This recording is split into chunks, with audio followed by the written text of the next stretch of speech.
Yeah, and Metallica is actually coming to Finland, having a huge, at least what is advertised, it's gonna be a huge concert. I hope Apocalyptica are also joining them in that, because then that would be amazing. That would be so amazing. Here's Metallica normal, and here's Metallica in a classical form. Yes. With distorted cellos. No, Yes. full proper cellos. Oh, fair dues. And also there is, the funny thing is that Apocalyptica is actually from Finland. Indeed. Yeah. Yep. I saw them once live in London, it was quite funny. Sweet. Yeah. Because I had all the albums, and my sister was like, oh, they're really amazing live. No, they can't be that amazing live. Go and see them live. Oh my god, they are that amazing. They are actually lifting a full cello behind their head and still playing it. Yeah. Hey, Christy. Oh. Hello. Hello.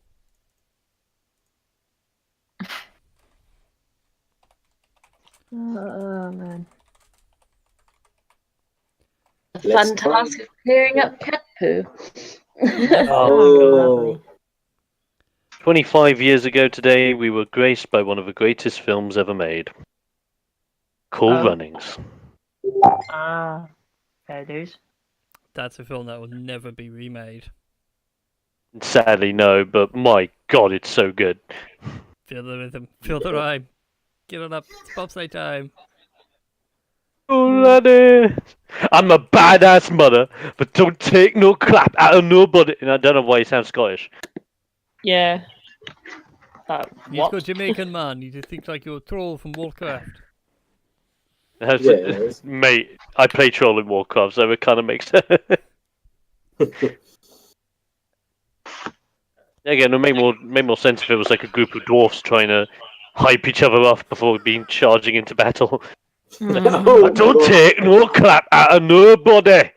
Right. And it's like, ooh, what the fuck? Where you go? You start off in Glasgow, went to Dundee, and drop right into the Middle East.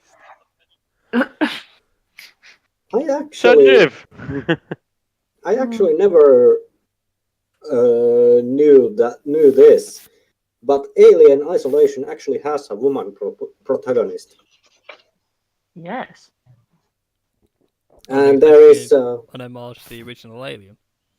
Yeah, and there is actually a deal in Humble Bundle where they are selling off female protagonist games 90% off.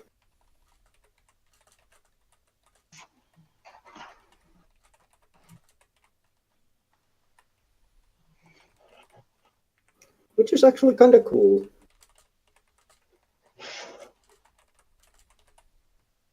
Sat making my Bowserette crown. No, Because, no, you know. not you as well. It's the whole thing. Like, before it all took off, I actually found it, like, a good week before it all took off. Right, I'm doing that. Brought the fabric, and then it blooming, like, became a thing. So long as it's better than what Momo-kun has done. Well, yeah. Was what, buy like a $20 hat off eBay, wait 5 days, and then do it. Yep. Fuck that shit. Like an actual, like, because I, again, Tom knows that months ago I wanted to do it. Anyway, so yeah, things going. Doing it like punk. Hello. So hello. Oh, hello. There you go.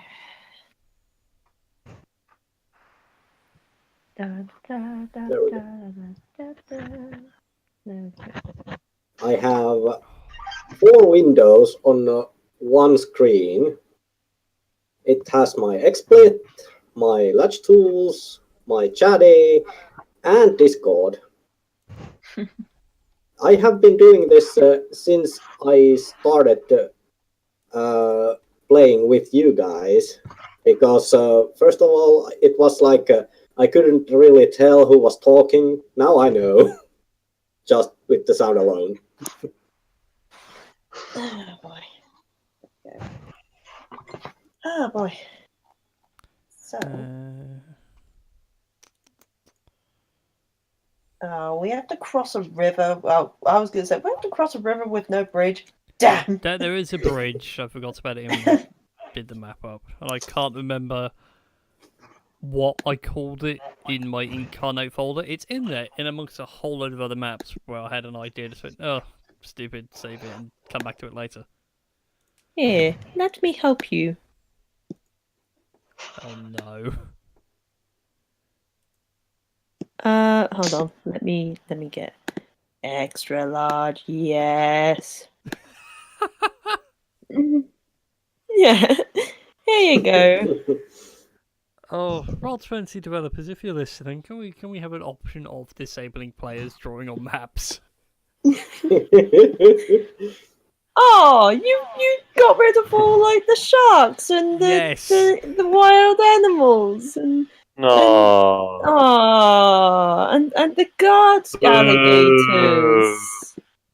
Boo. Fighting sharks. Dictator DM is in effect. Yeah. It's like, By the I'm not way- going to tell you what you can and can't do, but I will tell you this. Yes. You will not have fun. That is not me. No.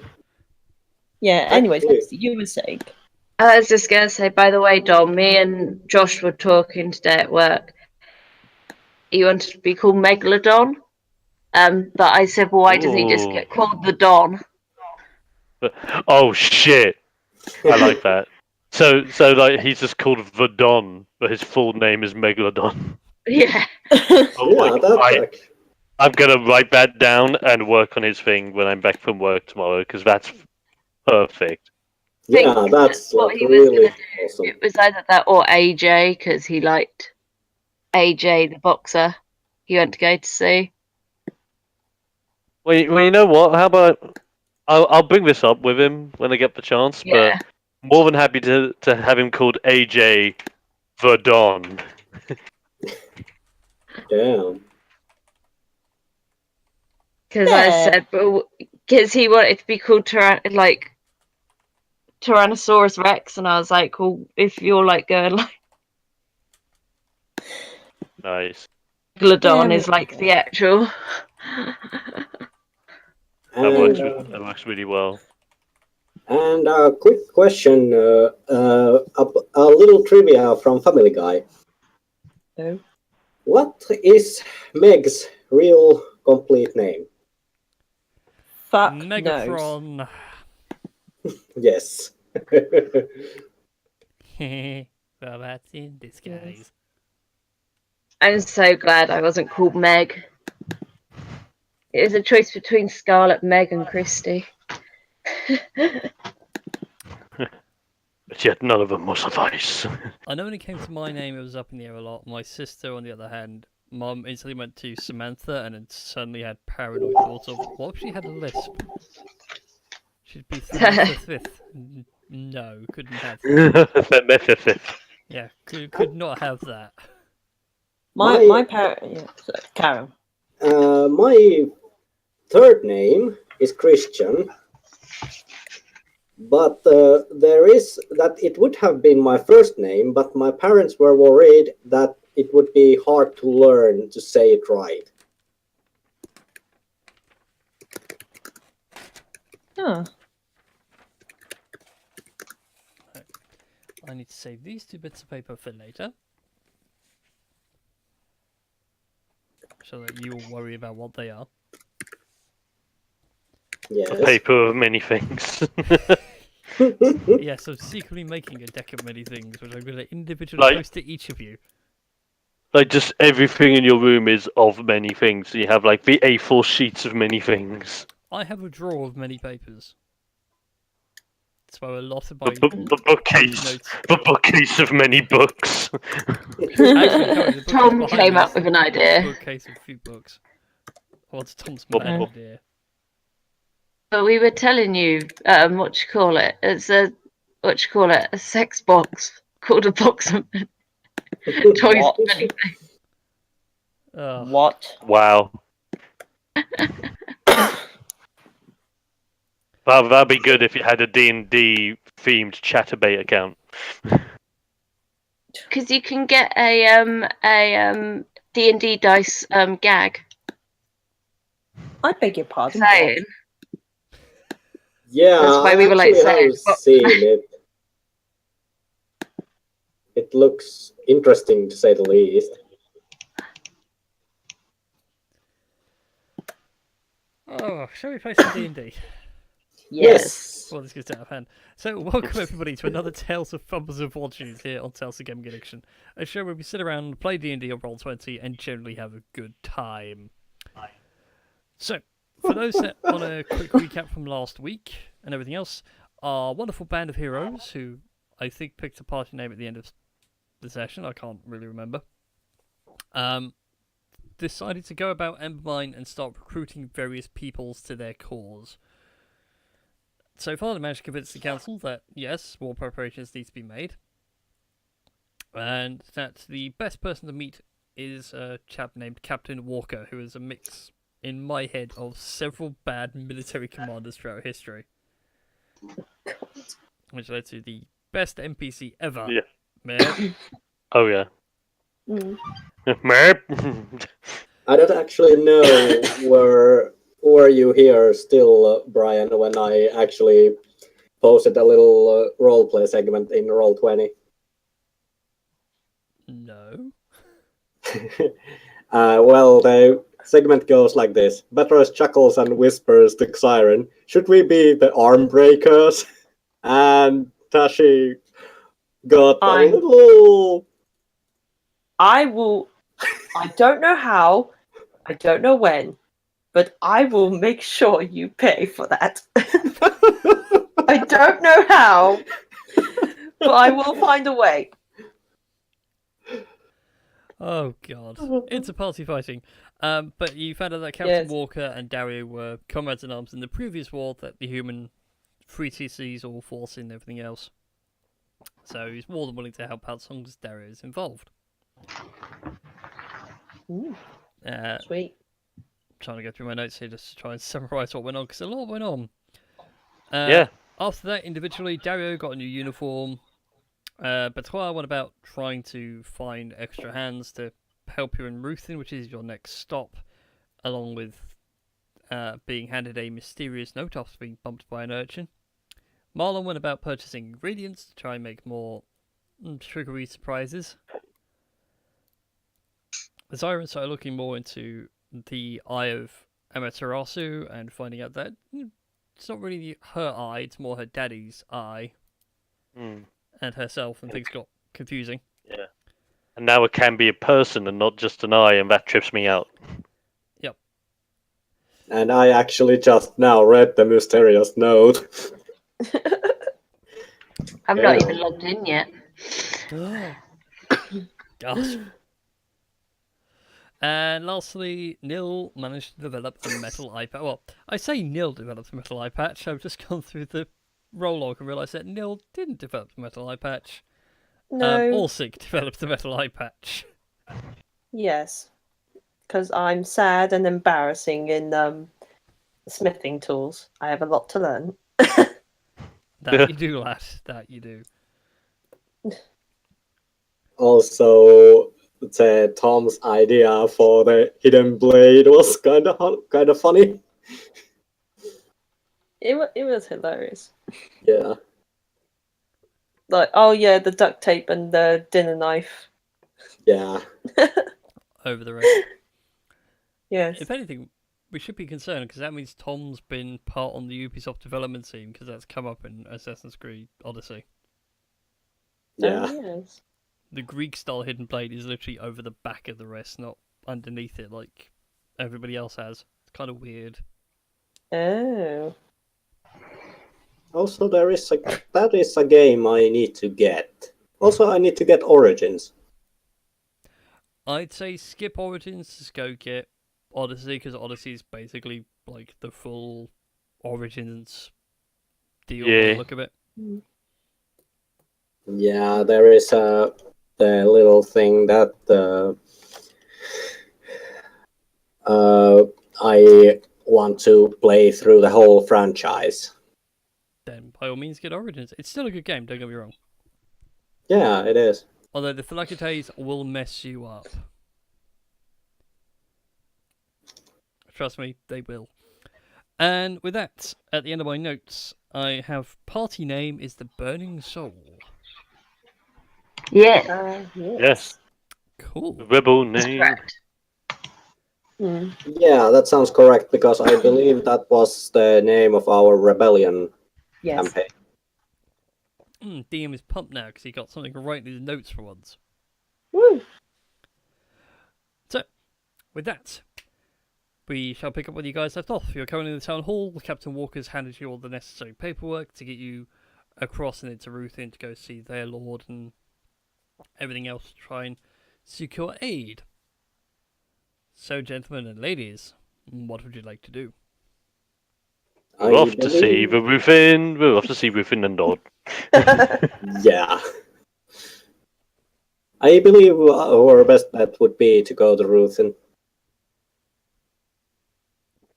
Yeah.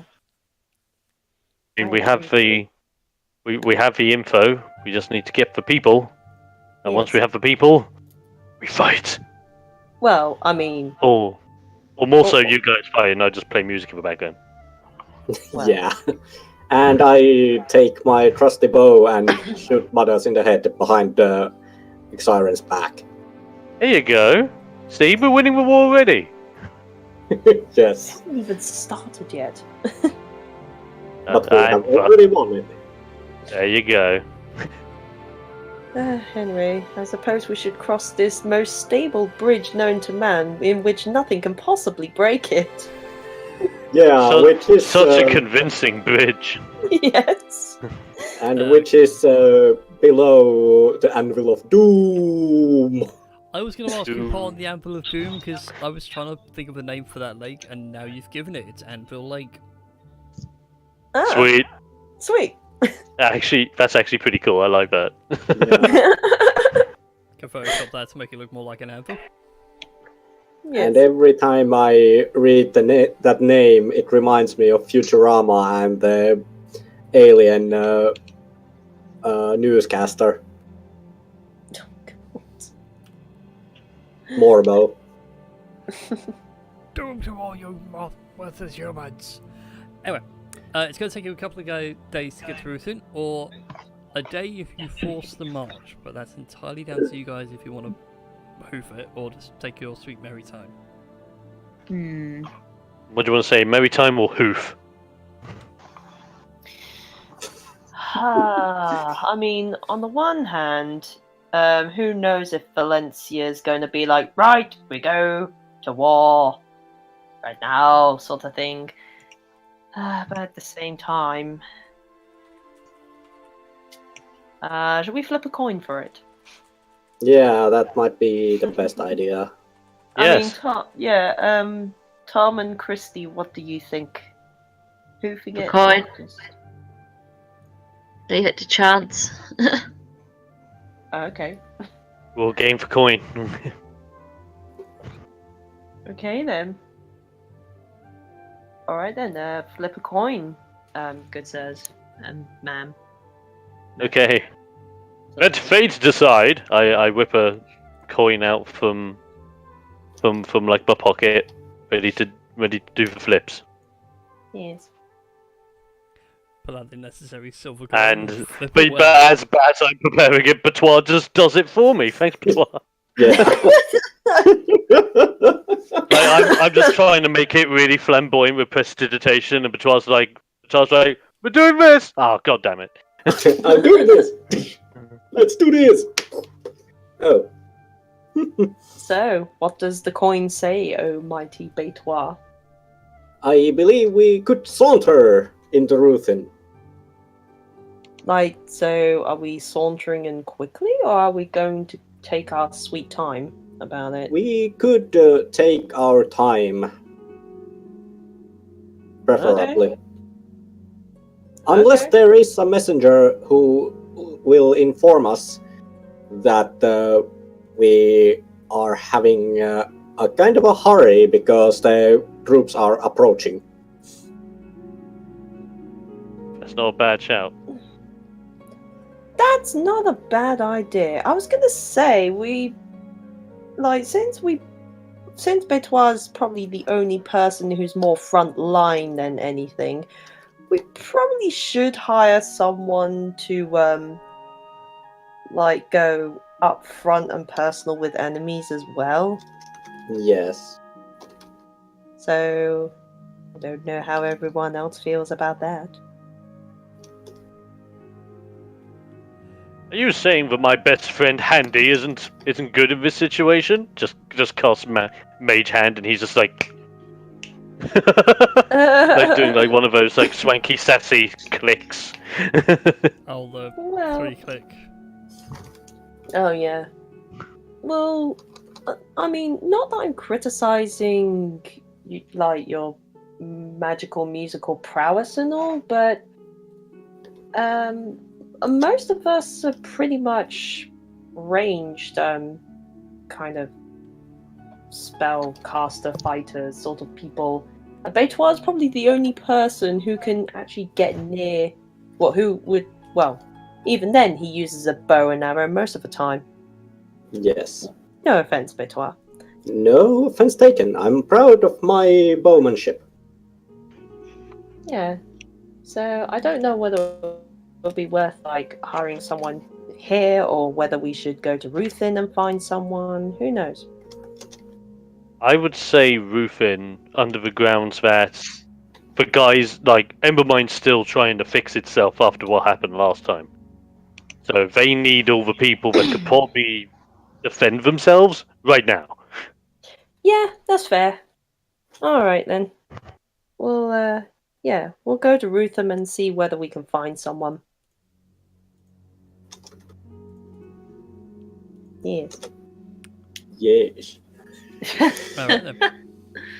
And then some like a mysterious like jugular shaped guy bashes through a wall and just goes, "Oh yeah!" Oh, God damn.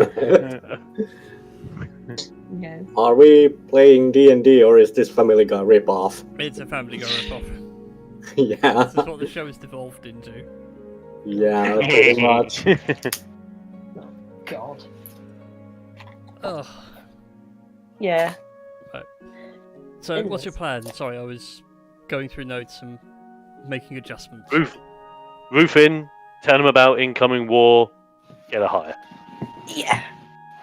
Okay then. As you guys go to leave later on in that day and everything else, you are approached by a human with black hair, a bit of a facial beard growing through.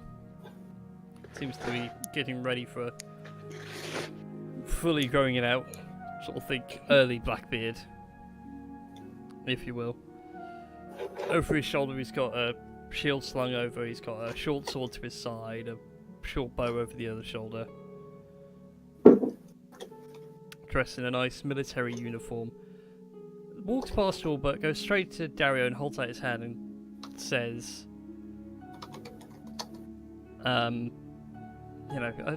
Dario, I'm Sergeant Thatch. I've been sent by Captain Walker. He's asked me to escort you to Ruthin.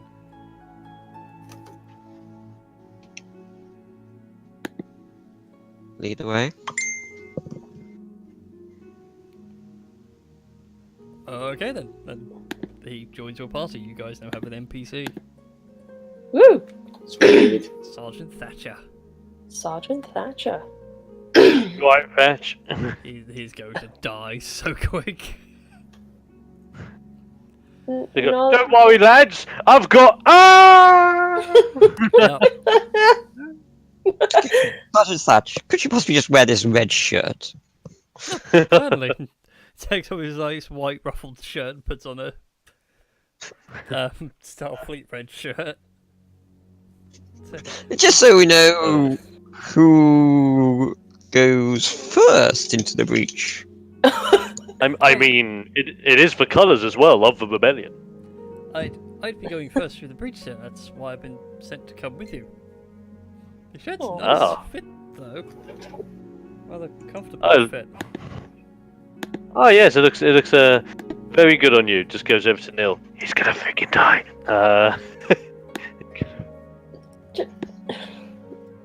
You make you want to acquire the red suit. So bad guys can't see him bleed. Can we? So we don't really know where to, administer first aid.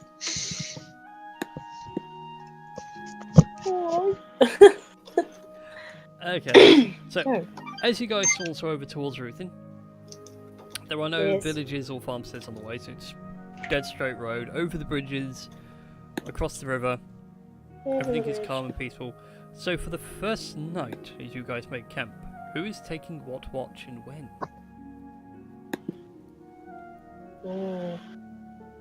I'll take first watch. I could take the second one.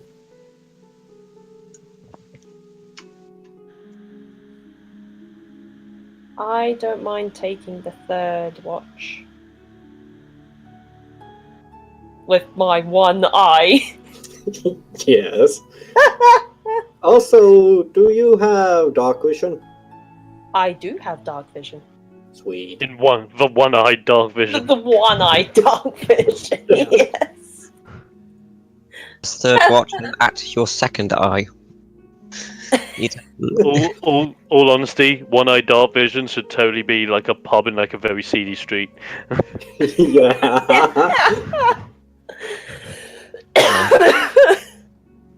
Only the roguiest of rogues go there.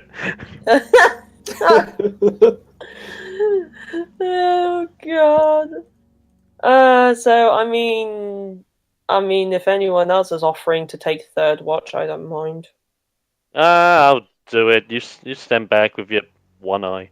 I mean, I don't mind. Neil, sit down with your eye. I'm not a frickin' invalid, you know. I'm not saying you're an invalid. I'm just saying that I have two eyes and you have one. Still, that doesn't make me any less capable of seeing. But it does make you unique. Dissertation to create fireworks, as I'm just like creating like jazz hands. I would have thought like maybe Tuna can lead confet doing like in American Dad. Roger. You just hear the faint sound of the background of party poppers. Yeah. God. And there was much rejoicing. Yay. Yeah. Alright, if you're insisting, then fine. It's okay, if anything appears, you can just shove a tentacle at them. Well, I mean, I'm not really sure how I would, but fine. Also, we need someone who is rested. True. Alright. Yeah, okay. No, I'll just cross my arms and sulk like a child. No, not really. Yeah. No, I wouldn't. No, it's fine. Yeah. So I'm guessing Zyron's gonna take third watch. I'll do it. Okay then. That makes life nice and easy for me. Oh great. Neil, you do it. Great.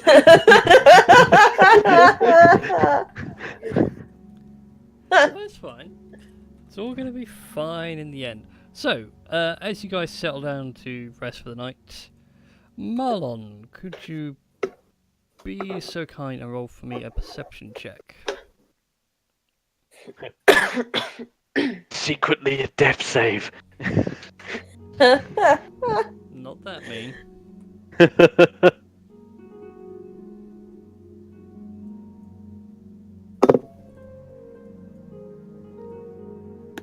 Just waiting in anticipation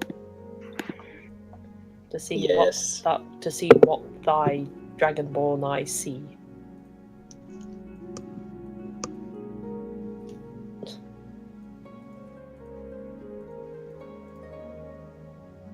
Christy? Yeah. Yeah. Yeah. If you, can you roll a perception check? Just to see what thy dragonborn I see in the dark. Indeed. Wait. Rolls a 1. Hold on. Rolls a 1. I see a rock. Hold on. Dragonborns don't have dark vision, don't they? Oh, never mind. It's fine. Your watch goes by uneventful. The first bit of rustling from the leaves, which originally caught your attention, was nothing more than playful little critters as they skitter about in the evening air. Ah, sweet. Alright then. Next up, Betois. Yes. As the evening gives way to the twilight and the early night hours, I require you to also make a perception check, because you can hear and see things moving with your dark vision eyes.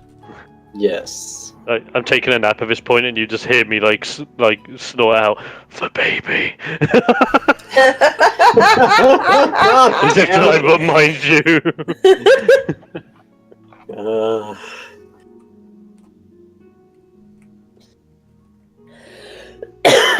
Oh, wow.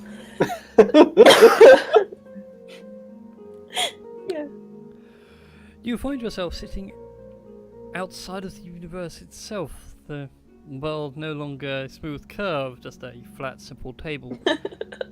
Your friends now rendered into little figurines, painted rather poorly by the hands that made you, as you're surrounded by humanoid creatures, colossal in stature, holding parchments. And that was actually like one of the best descriptions you have ever made.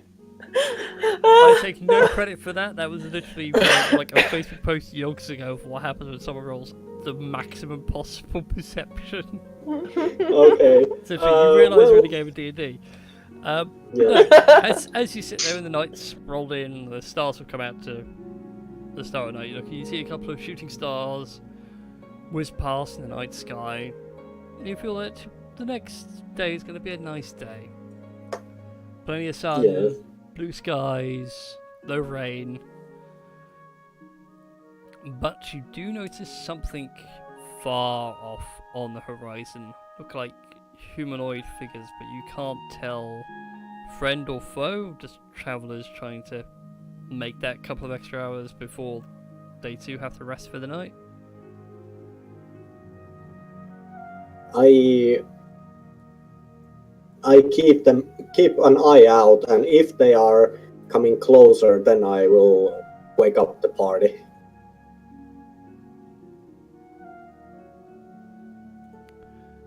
Okay then. The hours tick by as you watch them approach closer and closer. And what arrives before you are a group of elves. Dressed in a samurai-esque regalia. You know, so it does actually have a name and I can't remember. But very simple leather armor with like the slotted shoulder pads. Katanas. Oh, yeah. One of them has like a colossal odachi, which is basically a massive katana over his back. Oh, Yes. And at this point, before they arrive to our camp, I do wake everyone up that we are currently having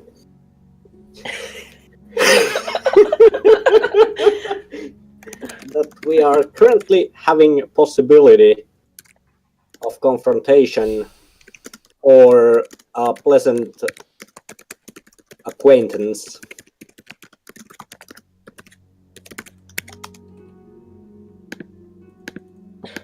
Miyafki's stuck. Damn it!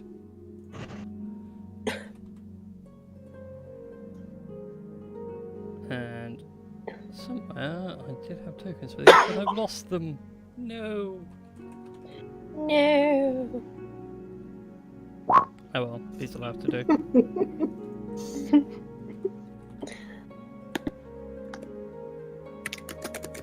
Never ever lose your assets, kiddies.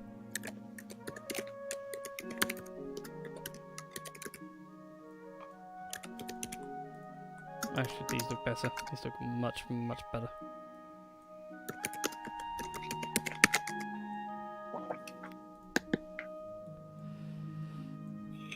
Right. So, who wakes up? I mean, I guess Betoise said he was waking everyone up, so I guess we're all awake. Yeah, you don't have to wake up. A couple of you can go, no, piss off, and roll over and go back to sleep. Well, I'll just wake up and just going, what? Did a baby blow up again? No, but there are some elves in samurai-ish gear coming our way. Shit. So get up. Right. Right, let me... Okay. Right. I'm ready. Okay. Because if you would have fallen asleep, I would have taken your water bottle, your water skin, and I would have poured it on your face. And you see, this is exactly why I woke up. Yes. Yes.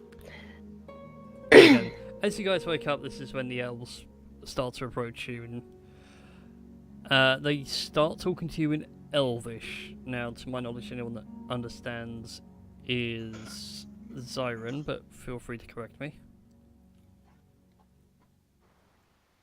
What was that again, sorry?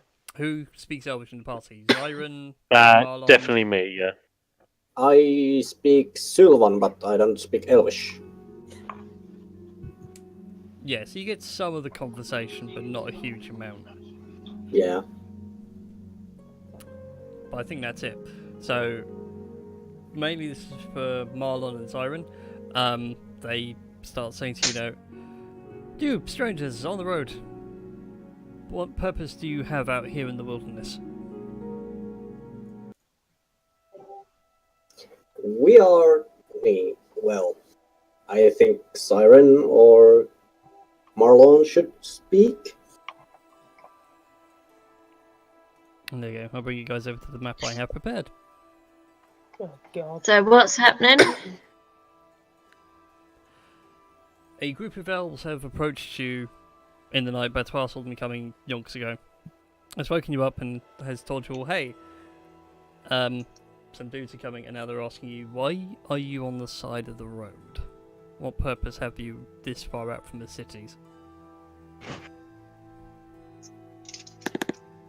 Selling food.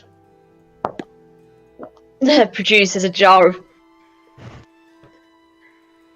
sweets. That's brilliant. That's all I've picked Yeah, up but is yeah, tomb sweet water and spider venom. Boiled sweets made out of the tomb water from the pyramid. Sweet merchants. Complete, heavily armored sweet merchants. Ah, well, you don't want somebody stealing your sweets. Well, it's dangerous to be travelling the roads at night. If you give us some coin, we'll leave you be. Some sweets. The roads are still dangerous at night. Give us coin. And how would giving you money help them stop being dangerous? Because we will then travel on ahead and deal with any bandits, and then travel back and deal with any bandits that might be coming from the rear. Rear. Can I make an insight check? Yes, you can. I don't trust these guys. I could do an insight check as well. Damn it. Can I be so bold to ask, are you bandits? The one with the great sword over his shoulder just spits and... You insult my honour. I am no bandit. I'm not just wondering because Usually would obviously, they go away? just wondering, seeing that you're Tiny asking servant. from.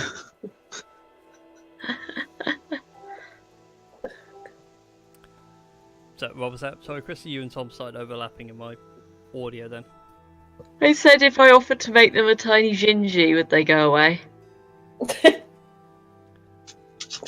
They are Talking intrigued gingerbread man. at the idea of you making like a gingerbread man for them right here, right now.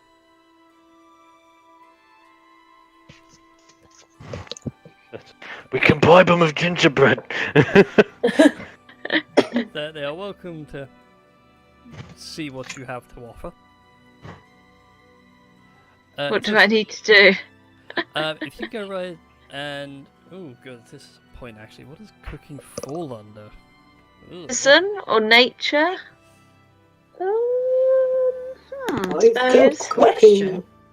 I think cooking falls under survival. Yeah. Yeah, so go ahead and make a survival check, but add your proficiency. Ooh,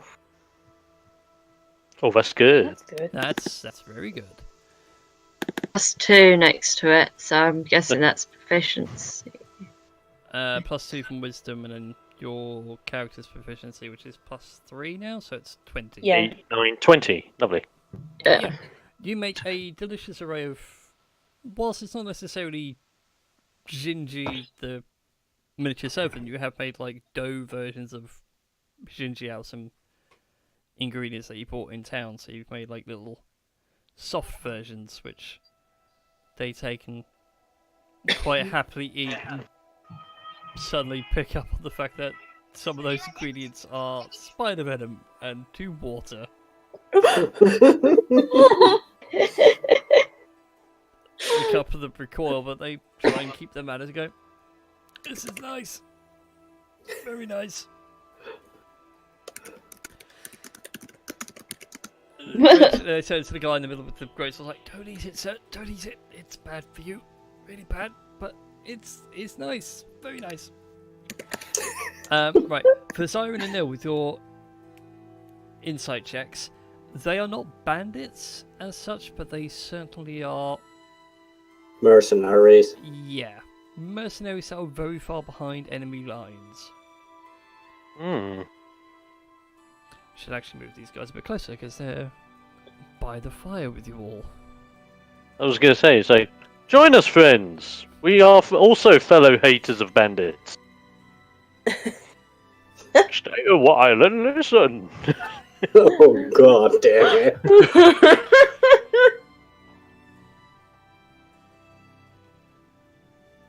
So I just need to make notes of what's going on because I will forget when I try to remember later.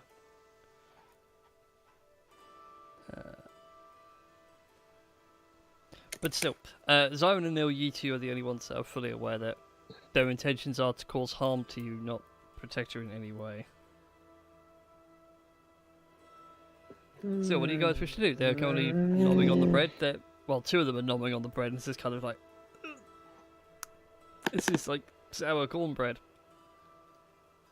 Surely, if it's what you call it, spider venom, it's going to do them some harm. I was gonna say. Yeah, to that point, actually, I shall have them do was gonna say, Constitution do they- saving throws. Where's the thing? I was gonna say, do they die from them? Because that would be the most hilarious thing. Like, secretly put in the Why poison do you think I ingredient. offered to give them it? Right now, they seem perfectly fine. I'm sure something like that though would give them make them go to the loo. Yeah, for the time being, they seem quite alright.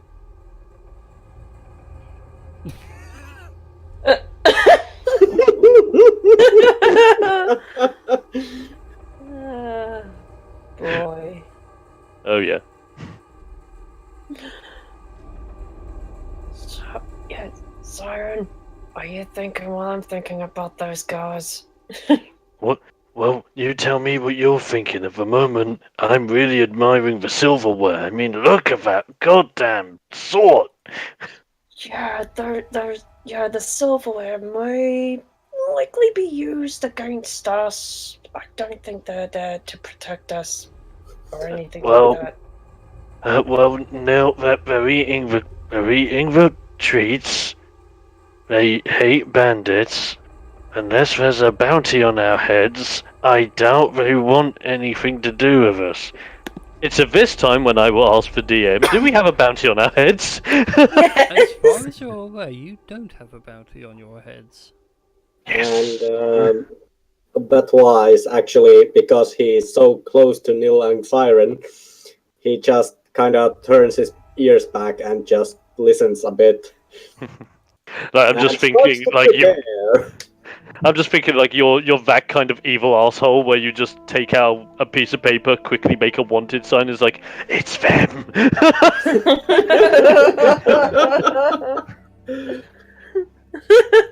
Well, that would be there. Okay, so I think the only thing that I would do at this point, I'm going to look at these obviously ornate mercenary dudes, and just say, so what brings you to this road? Oh, we are travellers, you see. We travel up and down the roads of this fine country, admiring its sights, its people, and then taking our tales back home. Ah, and well, where would your home be? Oh, far, far from here. We are natives of the Elven lands. FYI, this whole conversation between, like, they go and speak common is always Elvish. Ah, like all the other guys are just hearing boppity boopy, hibbity boopity boppity bob. And I'm just trying to decipher what the frick is going on. And I'm trying to... I understand the word here and there, but... But as far as I know, yeah. Carry on. I will look at them and ask them in Elvish. Since you've travelled these roads, obviously quite a bit by the looks of things, have you noticed anything suspicious at all? In what respect? I mean, we've seen some bandits, so we decided to arm ourselves, but what have you found suspicious travelling this road?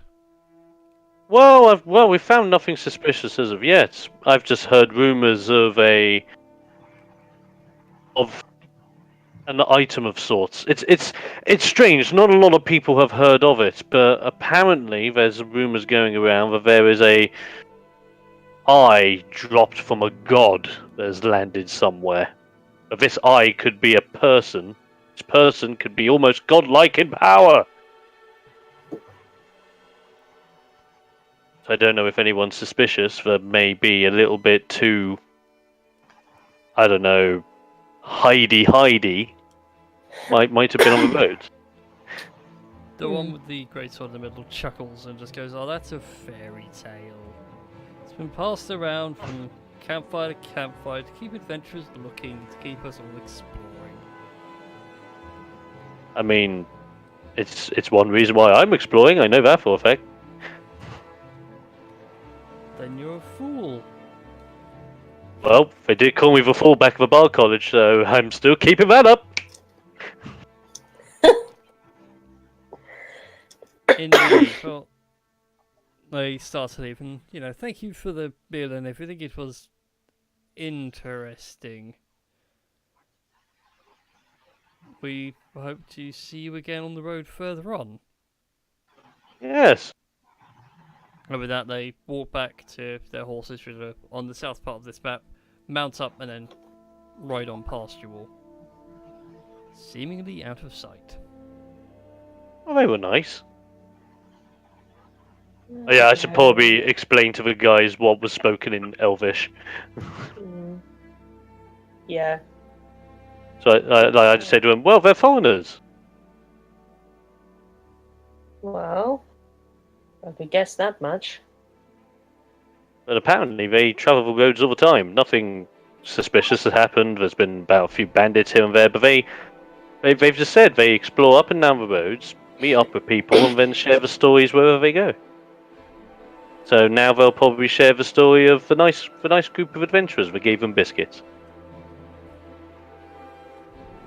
Or they could be waiting for us further on and maybe try and rob us of various bits and pieces, but Neil, if I've told you once, I've told you 1,000 times. If a person's gonna rob you, he'll do it right there on the spot.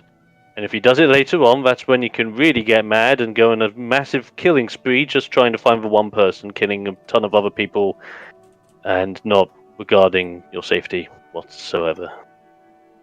Or maybe, I don't know, or maybe they have other people further up and could be outnumbered, who knows? Hey, come on, they're elves. Apart from the royal elves that are currently teaming up with the guys, what are these foreign elves gonna really be doing? I mean, seriously. Goes to the next city, sees a giant fleet of them. Well, shit. Well, I mean, how do we know they're not from the, royal family that's helping Valencia try to take over the world? Like, for all we know, they could be lying. Well, you have a point. I mean, they said they were explorers, but I just couldn't help but get this whole thing out of my head. They said they would travel up and down the roads, but they're very much like an elven scouting party. I think we better keep an eye out for those three and maybe others who might ambush us. Just take a note. Big, shiny sword people. Yeah. Alright. So, I suppose if there isn't anything else besides that, I suppose... Betoir, I'm guessing you're still keeping watch until the next shift? Yes, I am. Okay then. Okay. Then, yeah. Betoir, the rest of your night goes without incident. Which then leads us Sweet. to Zyron's shift.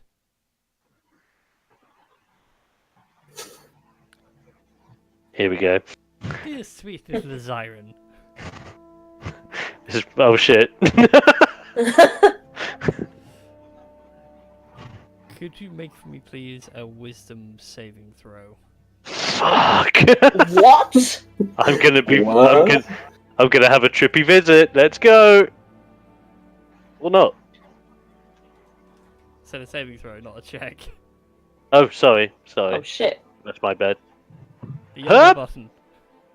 There we go. Dang it. Oh, still good. Dang it. Dang it, dang it, dang it. As My everybody else dumb has- arsery saves the day.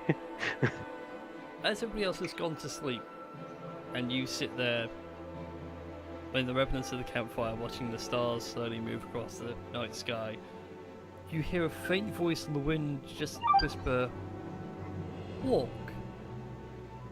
And your ears pick up on it, and you sit there and go, "What the? Nah, I'm not gonna walk. I'll just sit here by my fire. Stay nice Yeah. and toasty." Yeah, did you hear that, Handy? I just look at my mage hand and he's like, Ew. Gives you that hand wave to sort of. There's like a one-handed Maccason side of "I don't have an ear." Oh. He's kind of just giving me the gesture of, why are you asking me? I'm a hand. I'm just a hand. Existence is pain.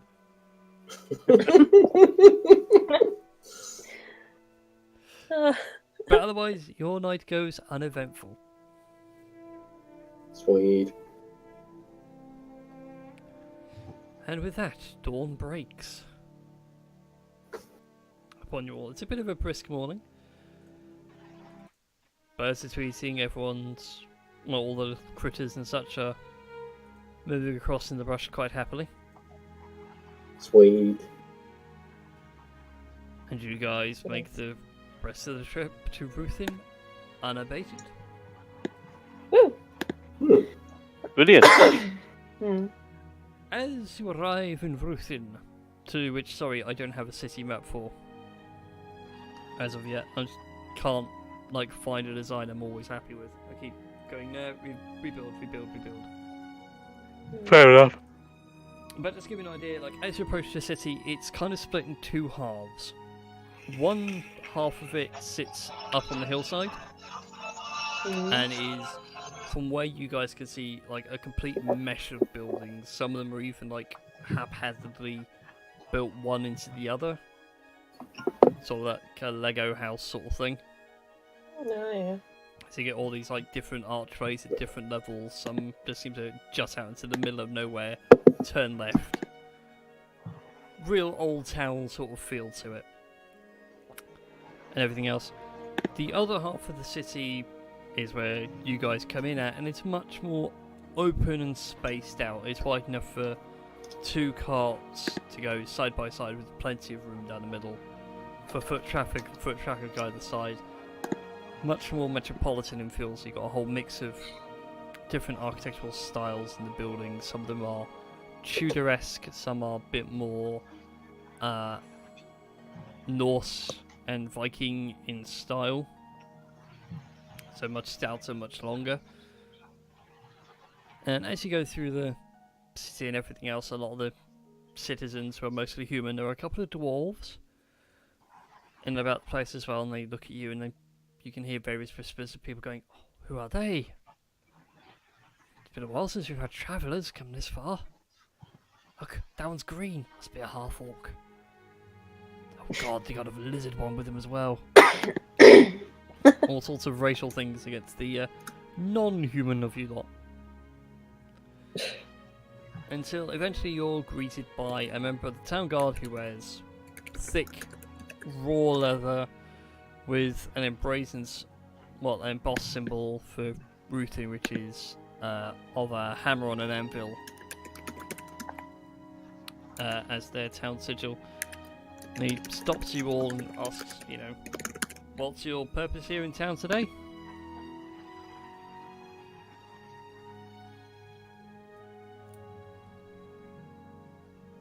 Well, come on, speak up. What's your purpose in Ruthin? We have like the documents. Yeah, we have the documents like explaining what we are trying to do in Ruthin, correct? I do believe so.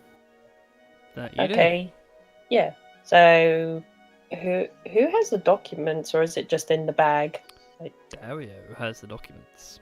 Aha. Then in that case. I believe you find that in order. Producing papers. Takes the papers off you, rattles through them. Okay, so you're a group known as the Burning Soul. We've got 1 half-orc, 1 tabaxi, 1 human, 1 half-elf, 1 the spit dragonborn. Alright then, come with me. I'll take you to go see Lord whatchamacallit. Oh, I've forgotten his name. You're not a very good guard if you can't even remember your own lord's name. Shush, this DM has a lot of NPCs floating around his head and he has multiple stories for them. Does it his DM practice? And that was it, Anvilmar. That was his name. So, you guys are taking up to meet Lord Anvilmar. Who has a mansion in the lower half of the city. Quite a nice little place as well, quite well lit with plenty of windows. Has the city sigil done like stained glass window on what looks like the 2nd floor.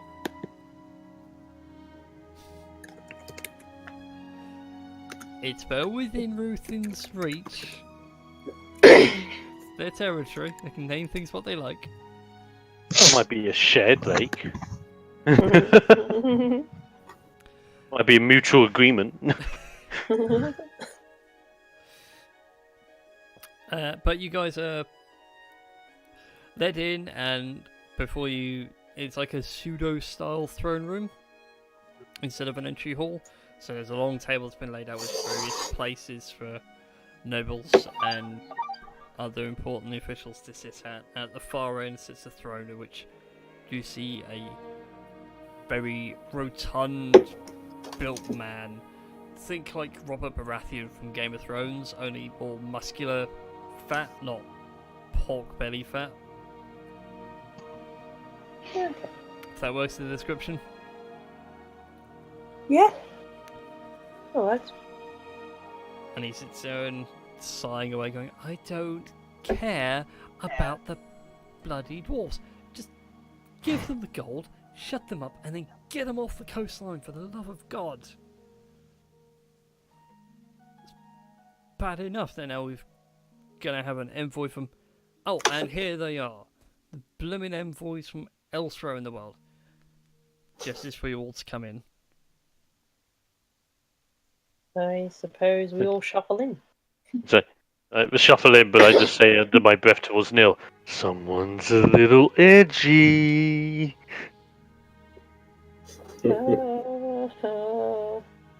Yeah. Better make a good impression. I suppose. Don't worry, I totally got this. That spells doom and joy for me. Oh, God. Anyways. So, at which point, as you guys come forward, the person he was arguing with is a rather meek individual who slinks past and just like gives you a nod of nice to meet you and good luck with this one. And Alphamar sits there on his throne. Well, while you're all here, come on, out with it. Got a million things to attend to. Don't need it to be 1,000,001. Yes, we come with important information. Dario, the note. Just hand the note.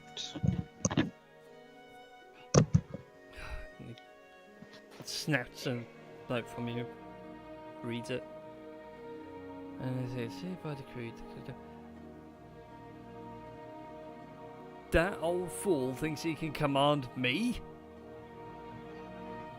And he takes the note and he tears it to pieces and throws the pieces at you. I kind of wanted that back. Look here, and he points directly at you, Dario. Look, you. Take these words back to Captain Walker. He can take his orders, he can take his words, and shove them where the sun doesn't shine. Ruthin is not getting involved in another damn bloody war. Okay, something tells me something happened between you guys back in the past war. Would you like to talk about it? I mean, we have biscuits. Marlon this just note, produces like Doll, can you please point to where he touched you? Ooh. oh, oh no. I can point to where he didn't touch me. I can just say, you just bring up like a scale model of the city to see, did he screw you here? Here? God. Oh no. But no. Ruthin then not Ruthin. Alphamar goes on to point out that Ruthin pretty much threw everything in with all the other free cities and lost a lot of their fighting strength for it. And he's not happy because a lot of it was under Captain Walker's watch. So he doesn't really want to get involved in the other one, Captain Walker's plans. He doesn't give a damn if Valencia wants to conquer everywhere. Because Valencia can do whatever the hell they like. They're the little city. No one cares. Bless you. Bless you. Oh, bless you. Indeed, Gesundheit.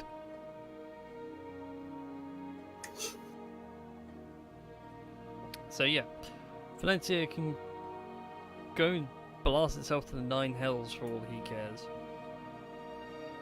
He's got enough to worry about. He's got the dwarves to go deal with on the coast. Now, bloody Embermine wants him to send troops their way, which he's not going to bother doing.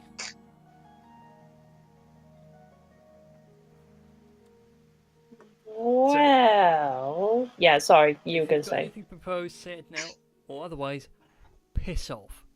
Get out of my city and get out of my sight.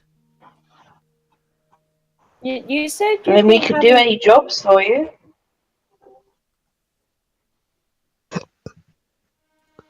there is a job you could do for me, actually. It's called Go Away. Well, you said that you were having trouble with some dwarves. Like, what is going on with that? I made an agreement with some dwarves, not really thinking it through. Basically, Let me I guess. gave them rights to settle here, and then I swiftly regretted it. Oh, are they those kinds of dwarves that just really don't sit well? It's not so much the sitting well that's the problem. It's more the fact that they have set up an entire town, and they said they wouldn't. Hmm.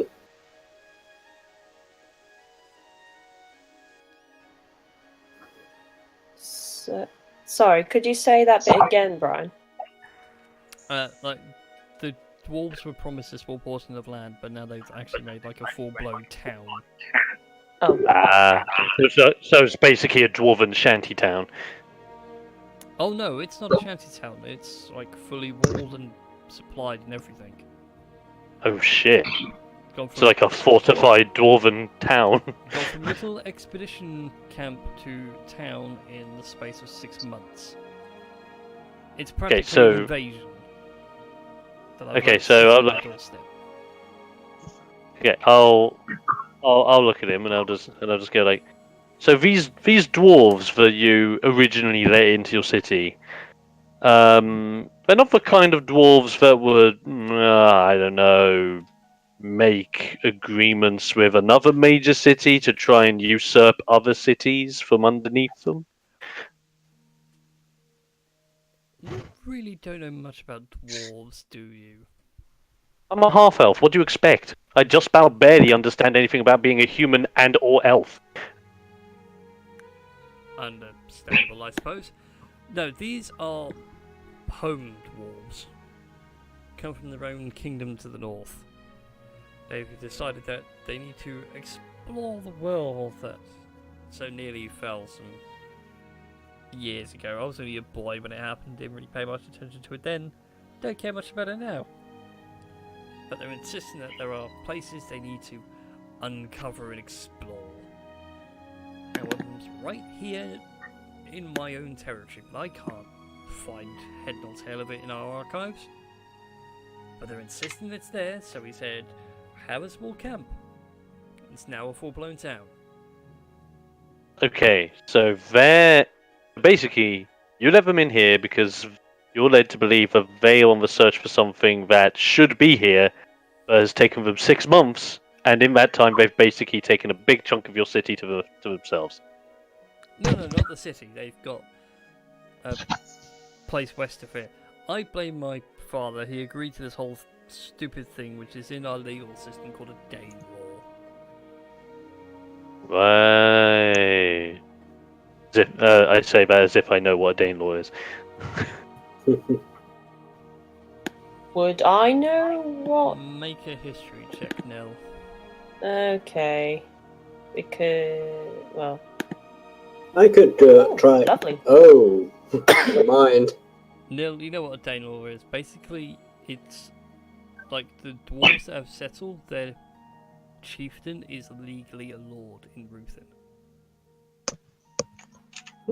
Okay.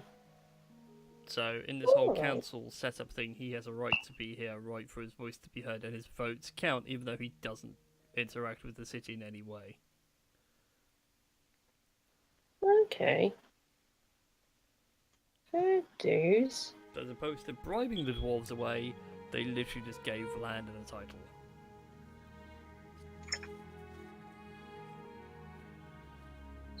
So, if we were to find a way to, I don't know,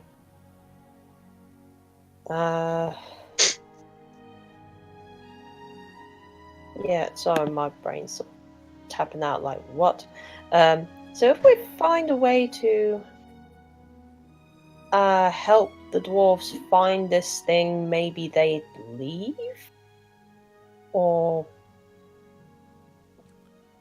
I very much doubt they'll leave. They're dwarves. Once they squat somewhere, they squat forever.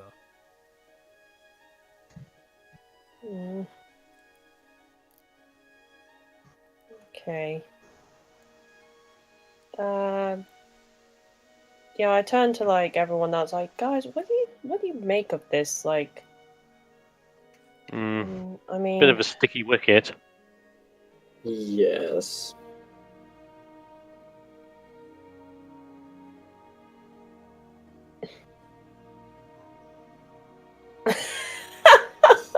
I think that's pretty good.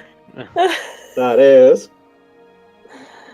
Oh, no. Like I'll look at the head honcho here and I'll just be like, okay, so as far as I can see, we have obviously a problem that we want help with. You have a problem that you want help with. May I propose that we look at this on your behalf, but as a completely impartial party, and if expect we oh yeah don't forget that, that's a very very important word. But if we can get this situation resolved, whether that be the dwarves going elsewhere, coming to agreements that it's probably not best being on your land, or a third option that may result in a mass murder of dwarves, which I'm personally not too keen on doing. Looks a batois. Yeah. But needless to say, if we were to help you with this situation, would you possibly be willing to help us with our situation? Make a persuasion check for me. This is when I suck. This is when it doesn't suck. This is when he rolls a natural Okay. one. God damn it. Killing it! Kill. He thinks for a second and goes, possibly. Would be one less thing for me to worry about, but again, I have to think about the city, my people, and you outsiders really don't matter much to me at all. Well, let's put it this way. As outsiders, and as those that are not as welcome within your city grounds, if we were to at least get this dwarf problem sorted out, that could be step one towards our negotiations, and we could help you get things under wraps in your city, and as a result, get things off your chest. Consider this as part one of a multi-part deal.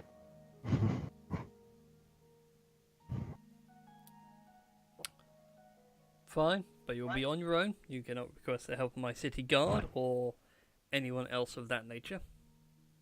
Perfectly fine. Good. Now, get out of my throne room. And I will certainly do that. I suppose we all shuffle off. Okay.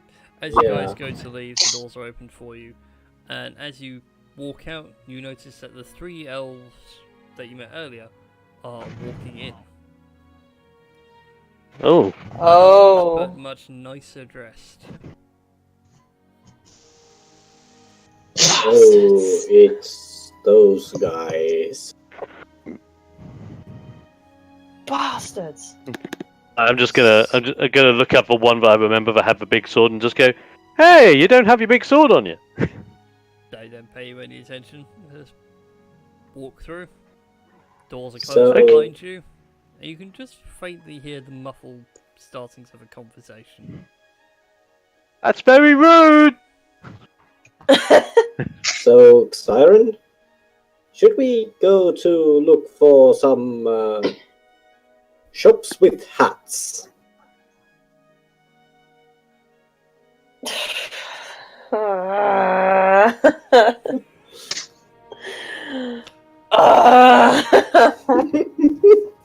Maybe there is some nice hats here.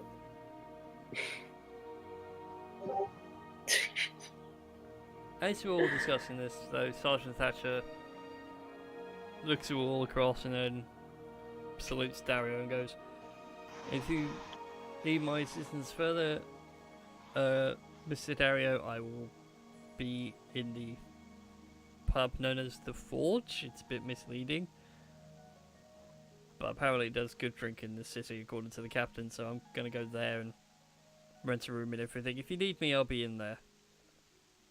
Which it sounds misleading because it's a trendy wine bar.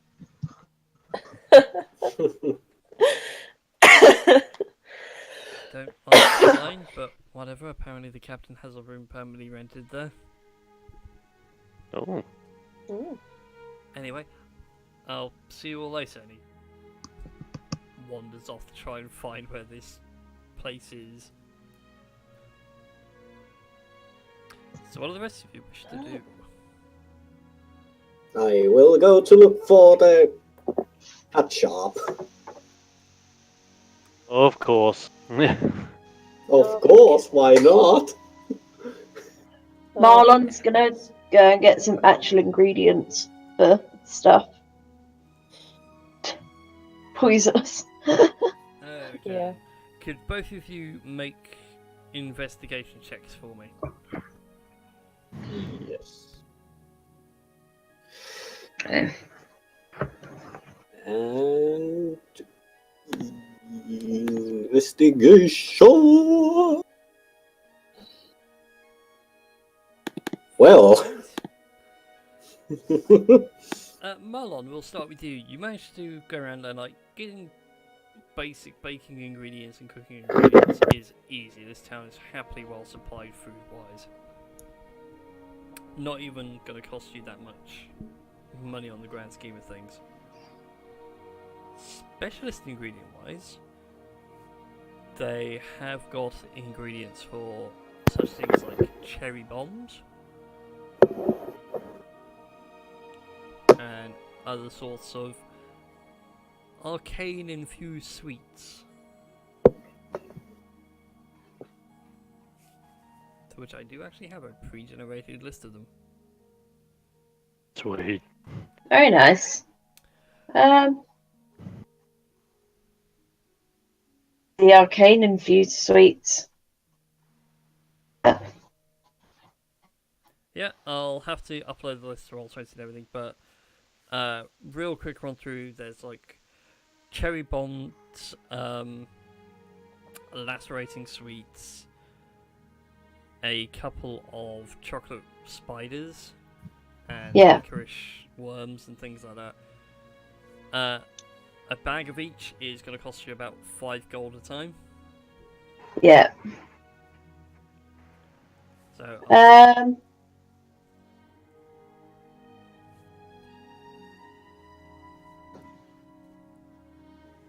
so if you want all 4 bags, it'll be 20 gold, but they're all ready-made for you.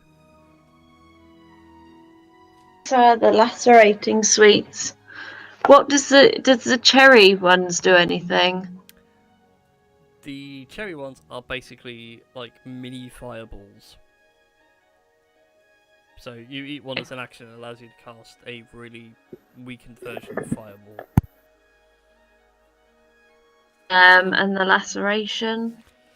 The laceration allows you to do arcane missiles, magic missile, sorry, as the regular spell. But instead of doing force damage, it does slashing damage. I'll have some of that. I'll have a packet of them then. Okay, so that's 5 gold for the lacerating sweets. Yep. It's some just actual ingredients, just herbs and sugar and stuff as well. So. Yeah, if you spend time over the rest, you can take one and figure out how it was made and break it down, including how the arcane elements of it work. Yeah. That I'll need to take 3 gold coins out of the bag as well. The bag, whoever has all the money, is holding the money. I believe you all have access to the party bag. Yeah, we do. Yeah. If you go into the handout section, there's a loot bag. There we go. I'll just make a note that 3 goals missing from the party kit. Yeah. But that's fine, so Marlon has the lacerating sweets. Made a note as well. They may be handy. Indeed. Looking at them, they're basically like shards of caramel. But you can see like a faint arcane glint in them as you hold them up to the light and twist them. Anyways, for Patois, you do find yourself a hat shop. Ah. I will go in and then I will actually walk up to the clerk who is running the store. Yeah, the clerk behind is a human. He's seen some years. He's got bags under his eyes. Hasn't really had time for sleep. Got a slight bit of scarring on the lip. You notice. And he looks at you and goes, "Oh, welcome, sir. Welcome. How might I sort you for a hat today?" Well, what do I get if I say steal for gold? Looks around the shop for a second. Should be careful who you say that to out in public, sir. Yes, but I know that I am here in probably right shop.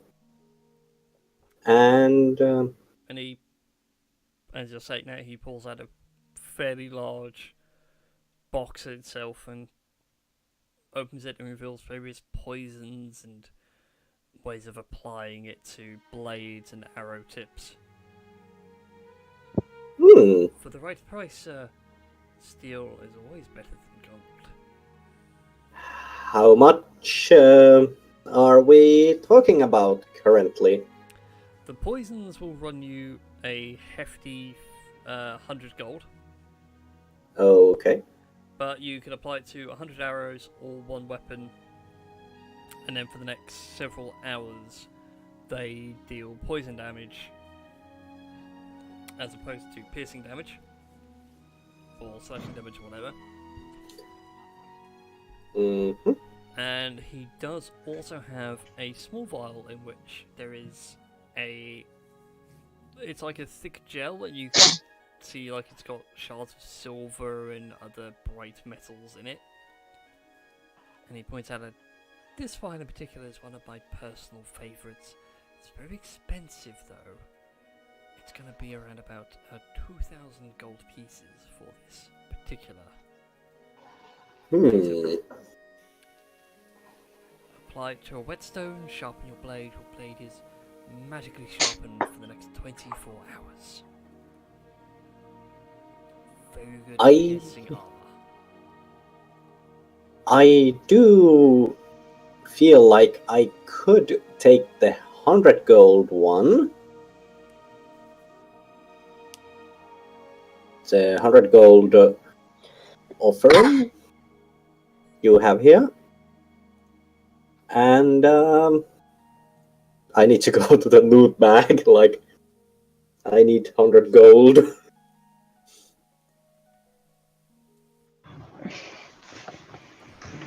I was asked the rest of the party if that's cool. A few gold's fine. 100 gold's kind of pushing party loyalties. Yeah. I will be actually back later. And I will be back later in some place, sometime in the future, and will try to get myself some financing in order. Well, certainly so. If money becomes an issue, we do have a selection of deliveries available for gentlemen such as yourself that are looking to move themselves up in the world. He closes the box and then puts it back under the counter. Ah. But by all means, do go about the rest of your business and come back when you have more time. Thank you. I shall return later. Good day, sir. May you have a fine-fitting hat. Thank you. And then I'll just try to find the rest of the party. Yep. What was everybody else want to do whilst Marlon and Neil went about their... Marlon and Betswar went about their shopping?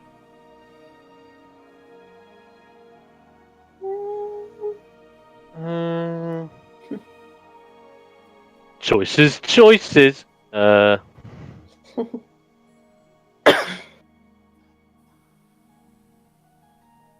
If not, I'll assume you guys have gone to like the forge and. I Had a mean, few I would drinks. like. I mean, I would like to get a couple of potions. Yeah. I mean, I don't have any potions on me per se. So yeah, I'm gonna go shopping for potions. Yeah, there's a couple of potion shops in town. All right then. Let me generate some inventory for them. Yeah. I will actually go to search for a potion shops as well, because I don't have potions on me either. Okay. So yeah, I'm just trying to think. How many?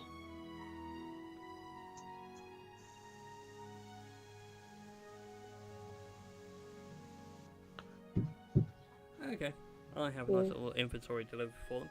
So as you go into the potion shop, it smells of alchemical infusions and everything else, and the other side of the counter is a human woman, young, full of energy, has ribbons in her hair and everything. It's like, oh, darling, come in, come in.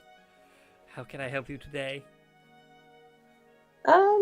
Well, I was wondering if you had any healing potions for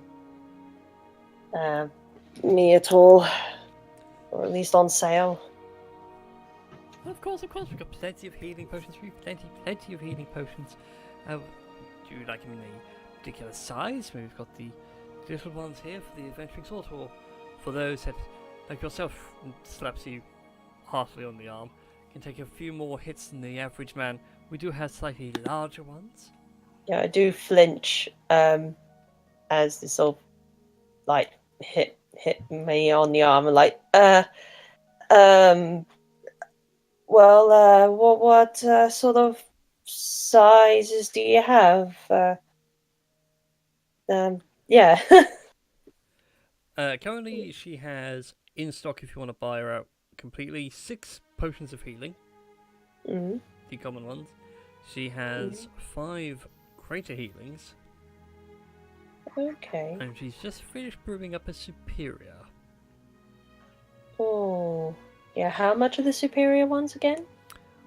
Superiors, I believe, are around about the 2. Can't remember now. I actually had a list with them all written down. Yeah, I know. The lesser potions of healing is 50. Then I think greater. Is it 100? I think so. Yeah, and I think the I would superiors imagine are around it. about the 200 mark. 200 and up. So there's 5 greater healing potions and 1 superior. And the superior does 8d4 plus 8, if I'm right. You are indeed right. Okay, cool. Just making sure. I mean, all of those are very tempting, I have to admit. I'm just trying to think, how many would we need? I suppose would 5 greater healing potions suffice? Well, that's certainly fine. Yeah. It means I can brew up some more. I do have some other potions if you care for a sample. I mean, sure, by all means. I A suppose. recent band of some of the dwarven settlers have brought this one for me to see if I can make more of, and she produces you the small vial in which you can see like a toenails floating in liquid. Apparently, they killed a giant. Give you the strength of a giant. I've yet to try it myself. It's fascinating. But if a bit Okay. disgusting, I don't like the idea of the toenail. But apparently, it's how the potion's made. Huh. So this would, so if I were to drink that, then how long would I like be as strong as a giant, if you don't mind me asking? Well, according to the dwarves, they brought it in about an hour. All right then. And how much would that small sample be? Oh, this is the only one I have. So I suppose around about 200 gold pieces sounds fair. Oh.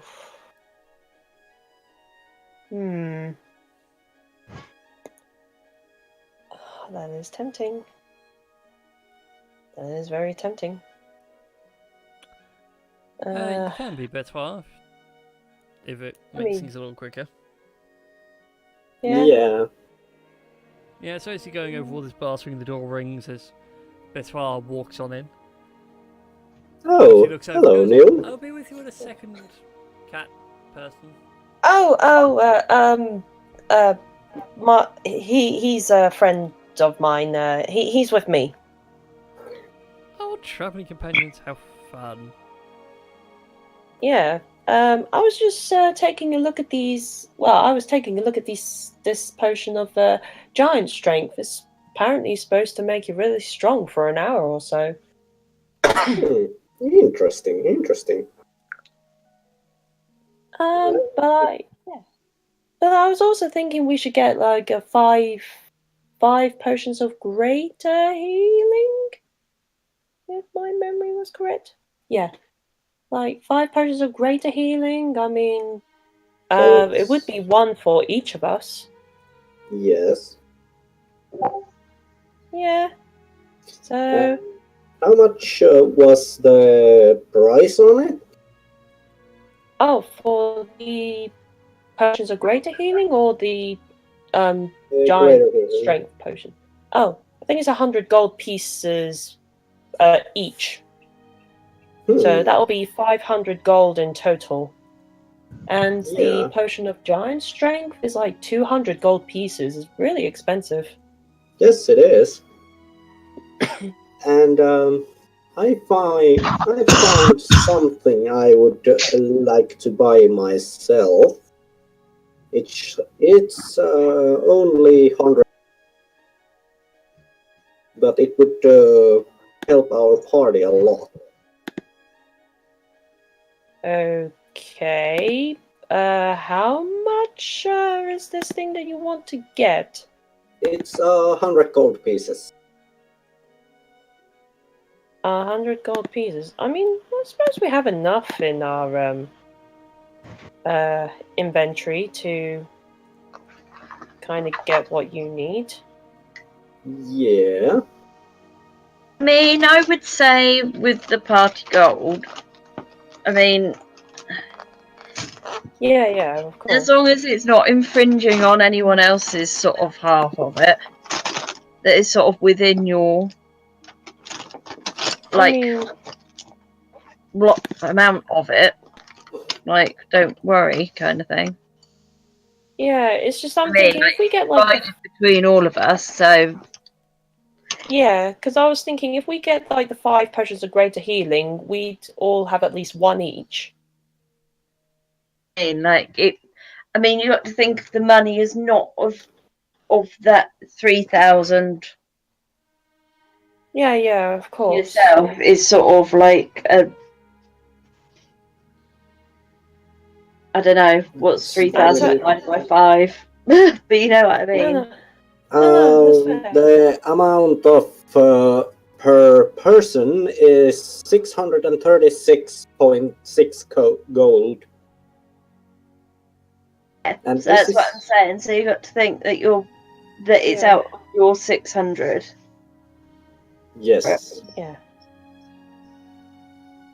And I believe we could do it the way that it's if there is 100 gold pieces of those potions, it would be 100 gold pieces each.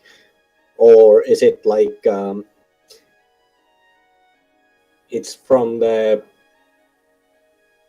Yeah, I believe that's the most fair way to go. Yeah.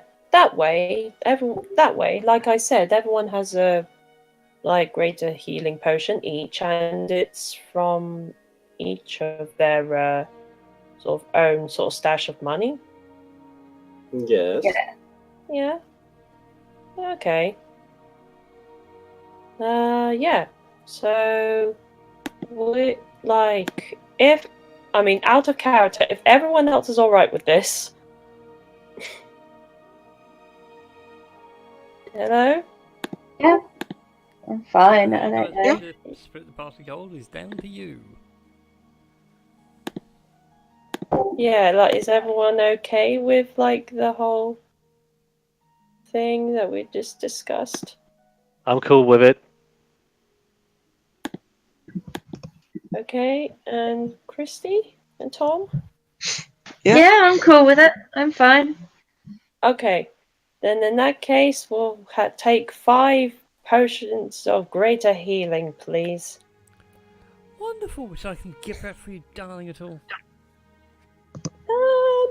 I think we won't need the gift wrap, but thank you. Okay, she pulls out a small little, milk crate sort of thing, puts the 5 bottles in, hands it over to you, takes the 500 gold. Do be sure to come back and visit us again. We've got plenty of potions. I'm always brewing something new. Oh, yeah, sure. We'll certainly come and visit again if we require anything. And good day to you. And good day to you as well, sir. And the rest of your travelling company. Yes. And I thank you for your cooperation. It was a pleasure doing business with you. Yes. And with you all as well. And if nobody minds, that seems like a wonderful place to take a break. Yeah. Awesome. So, yeah. Okay. If you guys want to do shopping during the break, Mm. to lay down some ground rules, you can happily find anything that's listed on D&D Beyond as common or uncommon. Okay. I will do only one thing, and I will say to Neil that Yes. excuse me, but I will go to another location because I did find another nice shop which requires my attention, and I will join you later in the forge. Yeah, sure. Yeah, I'll meet you up there then. Yes. And then I walk up to the hat shop. Okay. Okay, then. We'll sort that out over the break and what have you. Yes. So, Yeah. in any means, don't go anywhere, folks. We should be right back after this short little breather. Feel free to chat with the cast and that, and I'll be right back soon. Okay. Yes. Yes. So, I'm just smiling because one of the potions I saw, and I was like, oh man. I am also going to go on a drink run. I'll be back in a moment. Yes. Okay. I had better go and check on a Daisy Days. Mm. She's a pooey bottom. Oh no. Oh no. She doesn't mean it, but Yeah, yeah, of course. because she's essentially a feral cat. She's never pooed indoors before. Yeah, I actually love the servals. It would be such a sweet pet. Mm. So, do you know what serval is? Yeah, I know what a serval cat is. Those are so damn cute! And also they are big. I actually have a picture of serval on my phone and I will share it with in the Facebook chat. If I can find it.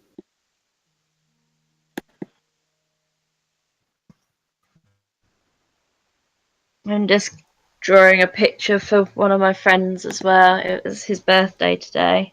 Ah, Well, happy birthday to the friend. yes. Kyle. Happy birthday to him. Yes.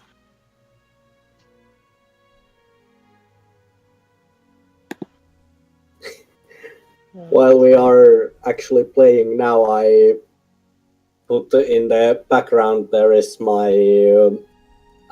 Electro Swing list. Oh, yes.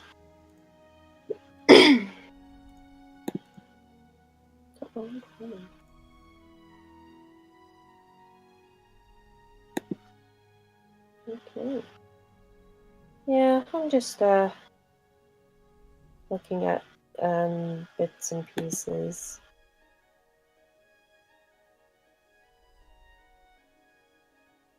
Pull fuzzy object from the bag and throw up to 20 feet. Oh my god. Hmm. Yeah, I'm just looking at the bag of tricks. Yeah. You can use an action to pull the fuzzy object from the bag and throw it up 20 feet. When the object lands, it transforms into a creature you determine by rolling a d8 and consulting the table that corresponds to the bag's color. Oh, cool. So you can essentially like summon animals from this bag. Yep.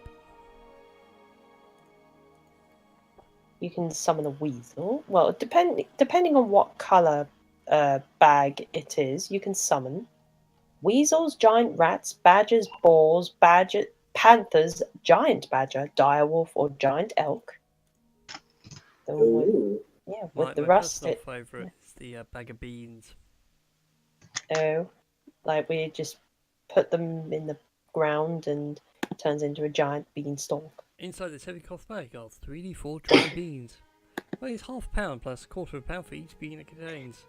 If you dump the contents on the ground, they explode in a 10-foot radius extending from the beans. Oh, You need to make dexterity saving throws to take fire damage on a failed save and half as much on a successful one. It ignites flammable objects that aren't being worn or carried. If you remove a bean from the bag and plant it in sand or dirt and then water it, it does a random D100 effect. To which, yes, one is a giant beanstalk. sweet. And it could even take you like to a different plane of existence. Mm. So I take this beanstalk to the elemental plane of air. Wow. Yeah. I'm just looking at like different items. Oh my goodness. I'm so sorry. I better go and check on a daisy. Hmm. Daisy, daisy. Of course, out of all my bags, my favourite one is a bag of devouring. Oh yeah. Looks exactly Yes. like a bag of holding until you put something in it, at which point it goes nom nom nom nom nom. Yes. Actually, we did. I was actually role playing yesterday with a few friends. It was actually fun. It was based on World of Darkness. Ooh. Oh wait. Hmm. We were the players were clones who were sent into underwater facility to make it sure that everything is okay, that people can actually go there. And, well, it wasn't okay. One of the clones died, and my clone did die, but it did reborn. Was reborn. Huh. I did not know this was an uncommon item. Hmm? Gauntlets of ogre power. Yep. Not gonna lie, that's pretty cool. Hmm. Yeah, I also, oh my god. So Dom and Foxy, I think you'll like this for your characters. The Hat of Disguise. Ooh, yes. And I'm actually heading to the hat shop Yes. at the moment. Ironically, it's not a thing that's sold in the hat shop. Why isn't it sold in hat shops? I also found like yeah, I also found what was it? Like what was it? The owl like goggles or something. The eyes of the eagle. There we go. And there's like, I could just imagine like Neil having like a monocle version of this. Like just because he just has one eye. It's just which cancels out like the disadvantage on perception checks. But Yeah, but let's face it, the one thing you really want to get vanilla is the Eye of Vecna. I am back. Welcome back. Welcome Don't want to back. get the Eye of Vecna.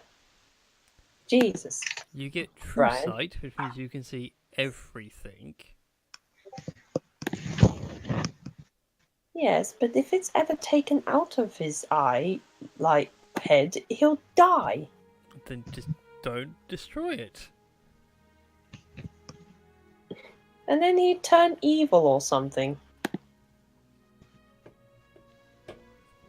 Like that'll be a plot twist. At the end of it all, he turns evil. The big bad boss at the end is Neil. Yeah. It's nil with the hand and Eye of Vecna, you're doomed. Yes. With the staff of withering. Ha ha ha.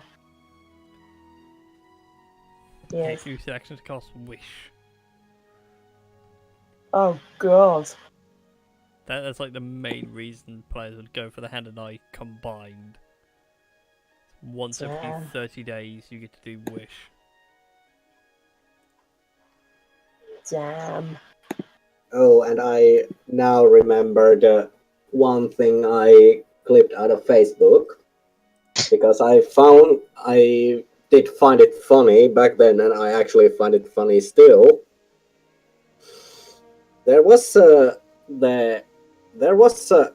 this kind of post by a page that somebody commented the future job, or comment the job you think what the last commenter is doing just by looking at their profile picture.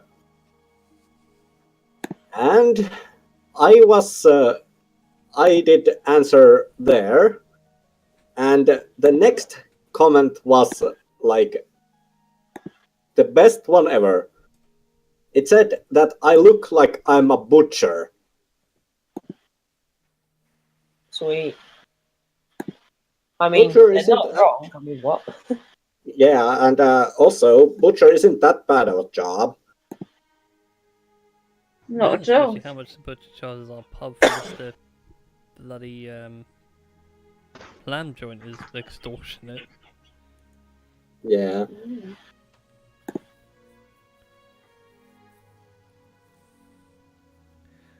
But anyway, Goodness me. yeah, the Eye effect is not too bad.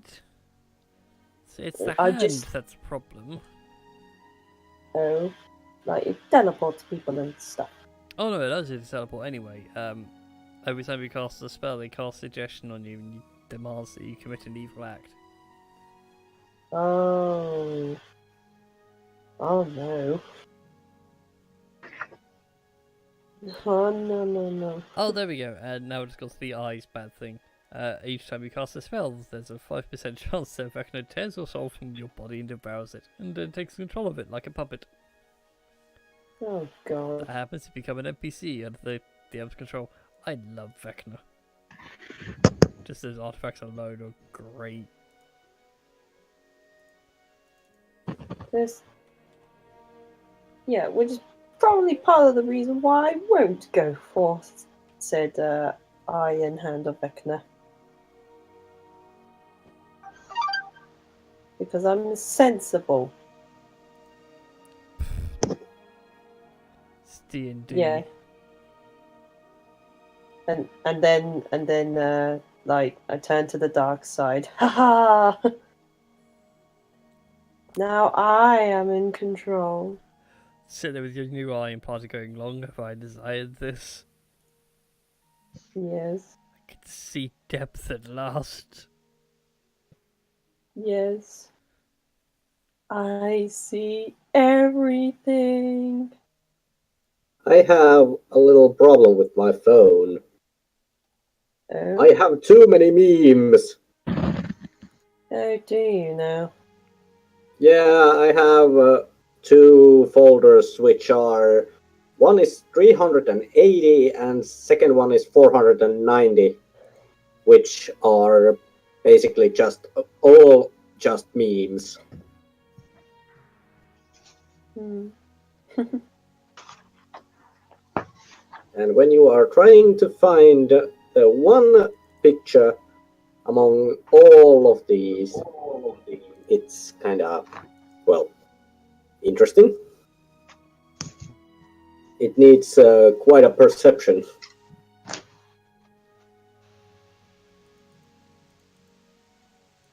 Huh.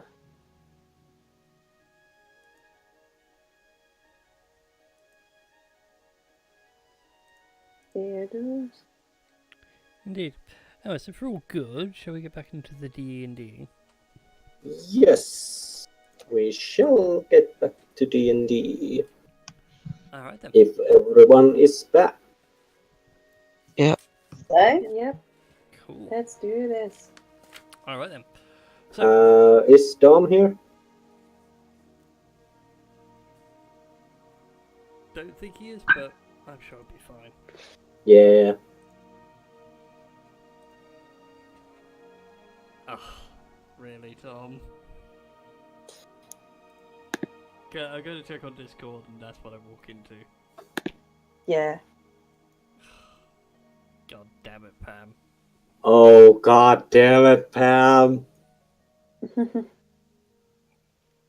And this actually reveals how much we have watched Archer. Too much. Oh. So, welcome back everybody to tonight's game of Tales of Fumbles and Fortunes. Our party have done their little bit of side shopping. Although Yes. Betois wants to go back to the hat shop to purchase some little items of his own.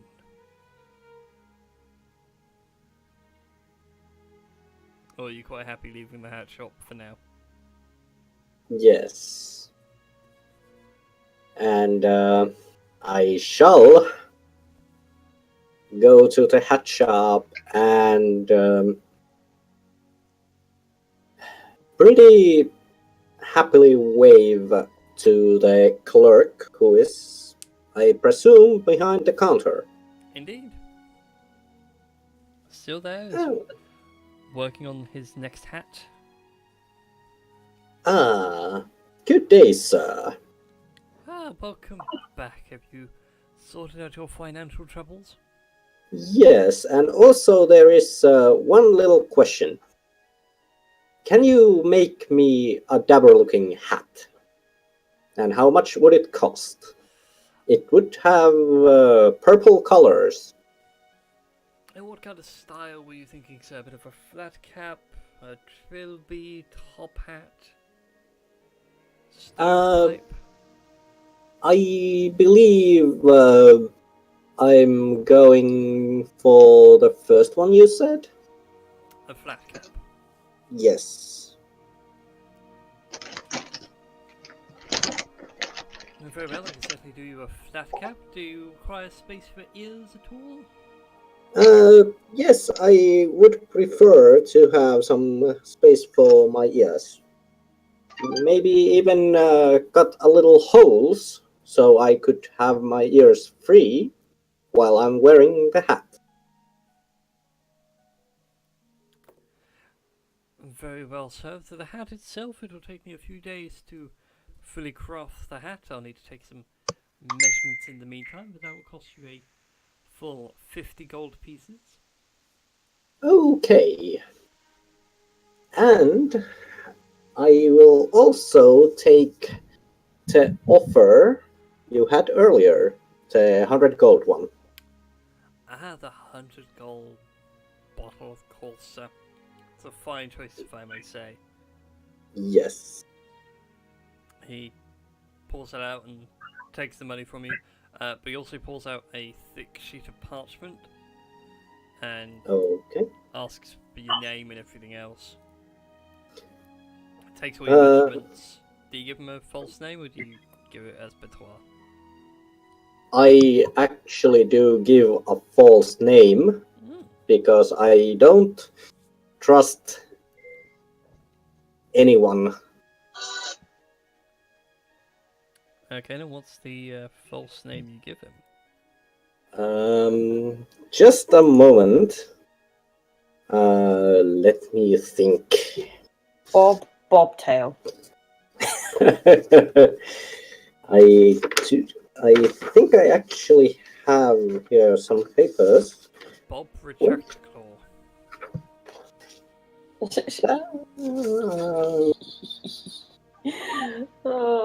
I actually, yeah, I think I'll go with the Stephen Bobtail.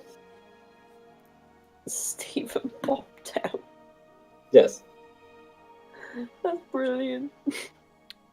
That is a hilarious alias name. But takes it anyway. Takes all the measurements for your hat size and everything else, like the brim, how far along. You'll have to make holes for your ears to poke through. Yes. And then flips the card over, at which point you can see it's got like the spaces for fingerprints. And just asks you to leave a paw mark, and he gives you like an ink pad. Okay. Apologies, do. sir, it is a company policy. Just in case items should be traced back to ourselves, we can have plausible deniability of your purchase. Yes.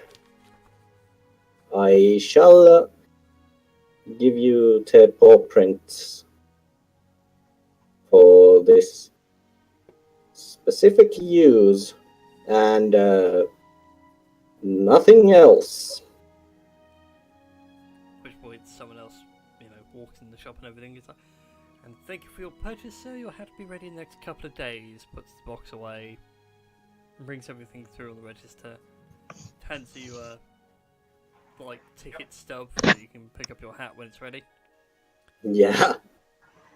And then And, do a good day thank as he sees the next customer. Yes. Good day to you, and thank you, and walks out. My pleasure, sir. Pleasure as always. Let's you all leave. So, where do you guys wish to go from here? I'm actually going to the forge. I will be already at the forge. So, yeah. I will be too. Okay. So the forge itself is a small little, not quite a dive, but it's pretty close. In terms of a bar setup, it does have availability for rooms and everything else. It says on the side, rooms for let. And inside it's the stink of stale beer and alcohol-soaked wooden floor, smell of rising damp. The bar itself is worked by a very old man who's long since had his heyday and really only keeps working just so he can keep alive for another day. He's helped out by various women who can handle themselves quite happily in a bar. They throw some of the patrons around like sacks of potatoes, getting them all off each other before they can even have a chance of starting a fight. And over in a corner table, you see Sergeant Thatcher sitting there drinking an ale, just wondering, what has he done with his life? Why am I here? That's why actually grabs a cold one and joins to this gentleman. Yeah, I probably would have joined. I would probably join you guys as well. Just Okay. because. Those of you that are drinking, knock off 5 copper from your character sheets, because that's how much it's going to cost you for a quote-unquote cold one. Alright, let's see.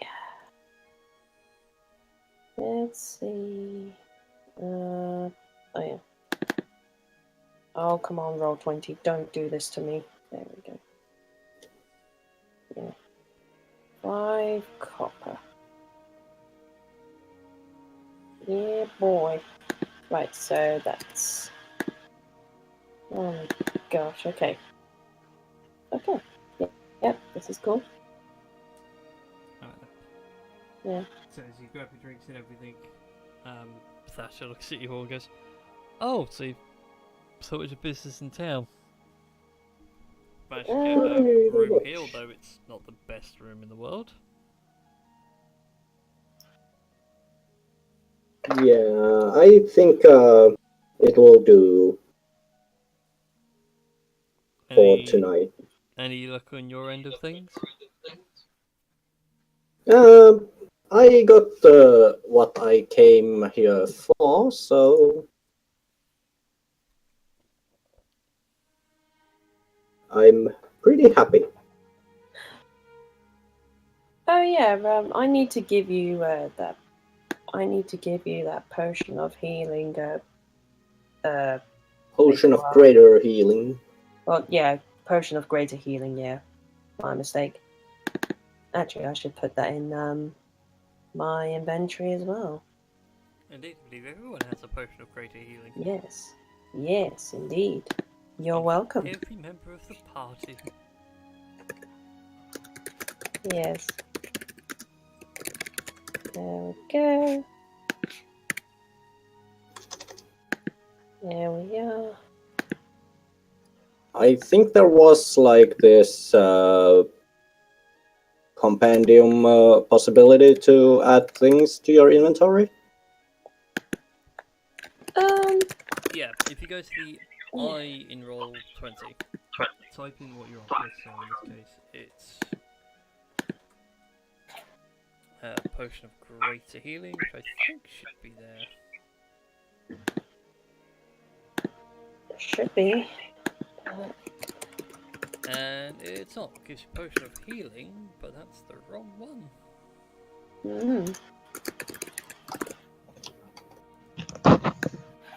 Indeed. I will have to add in potions of greater healing manually. Indeed. And in the meantime. Yep, another job to do. Yes. So, in the meantime, you guys sit there with Thatcher in the booth. It's like, okay, so he's had quite a few by this point. It's like, so have you guys thought of a plan yet to deal with the dwarves?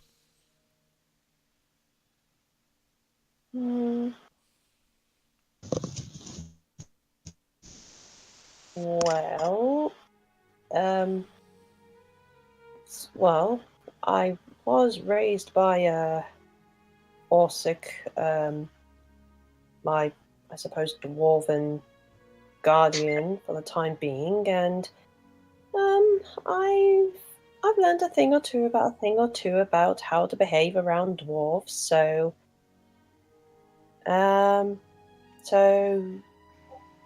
so yeah, if anything, I could do some of the negotiating. And Daria and I can speak Dwarvish, if I remember rightly, right? Yeah.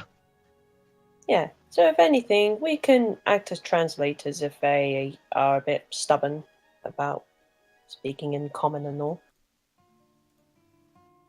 But other than that, we haven't really thought of anything to sort of either drive them away or just, I don't know. If anyone has any ideas, then you're welcome to speak. Well, I would need a day or two to stay in town because I ordered something for myself and it takes a couple of days. Fair enough. So we could go through the dwarven problem while we are still here. Yeah, true. I suppose we could find out what the dwarves were looking for, because according to that Ruth guy, they were looking for something Yes. of some great importance. So maybe if we help them find that, then, like I said, they go away. Yes. Well, whatever you do, remember time is ticking. Ugh. Because the camera's gonna make a move with or without Ruthin's help. Yeah. He just wants Ruthin Unless... to at least know where they all stand. Unless... if we help the dwarves with what they're looking for, we could recruit them for, the army. That is actually true. I mean, I don't know what everyone else thinks, but...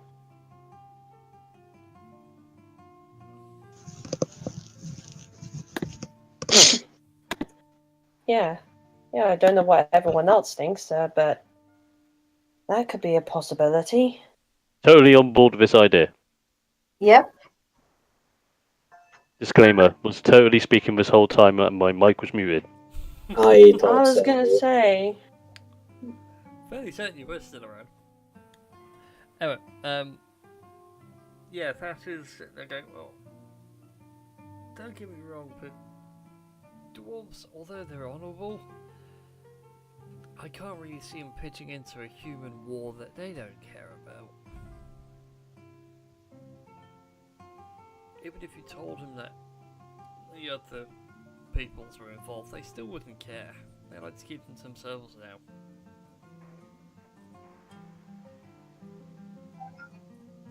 Well, it's worth a try convincing them. Yes. Certainly worth a try. Makes sense. I mean, the guys here have basically made it obvious that they don't like the dwarves, but dwarves might just be simple folk. Yeah. And, yeah, sorry, I just had a thought and it kind of crashed. Yeah, he said, I remember, when he was talking about, that sort of leader dwarf, technically he's kind of like a lord and has, the right to sort of put in his 2 cents about what goes on in Ruthin as well. Even though they moved in 6 months ago, he technically has some power. So if we could get him on our side, then there's more for the army. This is true. Also, I do have this feeling with the dwarves I have met that they are pretty patriarchal and they love the art of war. Yeah, I mean, they are great forgers. Like, I mean, I should know. Yes. And they make very efficient weapons and armor and stuff, so perhaps they could move in. What if we somehow convince them to go to Embermine to help create like more armor and weapons and stuff? That way we get them away from Ruthin. The guy ruling Ruthin won't have to deal with the dwarves anymore, and then we'd have more people helping in Embermine because they need like all the help they can get. That is actually a really valid point. I like this point. Yes. Alright then. So, the plan is to try and convince the guy to move to Embermine. And, yeah, kill two birds with one stone, as they say. Yes. Makes sense. Alright then, we have a kind of, I suppose, objective and goal is just convincing him. Yes. We have the plan. We have a plan. Okay, then Now let's see how we quickly just you guys need cock to up act this on it. plan. Don't say that. I felt pretty proud of myself there. And you just It's what I do. I build you up to knock you over. That's my job as a DM. Toughen you up. You could not do it. He's always gonna keep you down. Very much so. Alright. So, you know where the camp is? It's far to the west. There is a road that leads out of Ruthin, although it's not well travelled. Okay.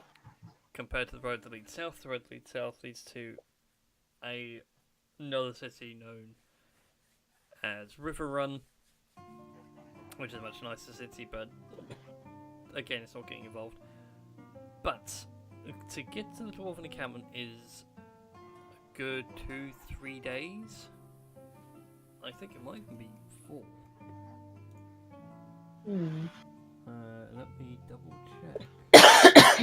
The rules are movement. The rules. The rules. Yeah, so it's about 4 days at a normal movement pace. Or you can try and push it. I do believe we aren't gonna push it because, well, it would be kind of Yeah. unwise, would say.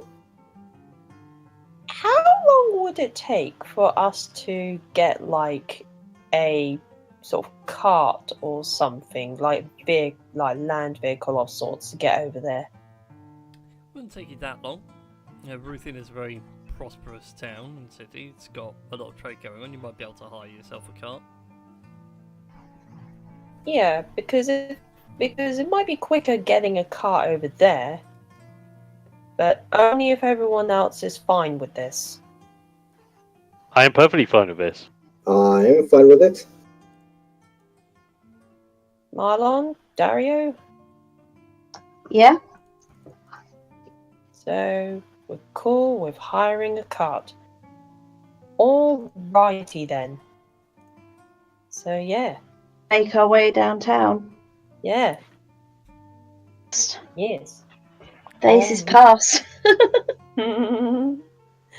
Yeah, so yeah, I suppose we better find ourselves someone or maybe horses or something to get us over there. Yeah, you can happily Yes. gather up yourselves the horses and whatnot. It's going to cost you about 30 gold in all for the horses and the cart. 30 gold. Mm-hmm. Alright. I'll pay. Well, I say I'll pay. I'll pay like my share from the loot bag. And I will pay my share from the loot bag as well. I don't really carry around cash. Wait, this whole car tonight would house all of us in, right? Or Mm-hmm. It Hold can on. happily carry you all. yeah. So I mean, I could shell out I could shell out my portion of like gold pieces and all. So it's okay. I just need to do a bit of math because so that's because I'm like thinking, oh yeah, we need to update the loot bag. Yes. Right, so it's gonna be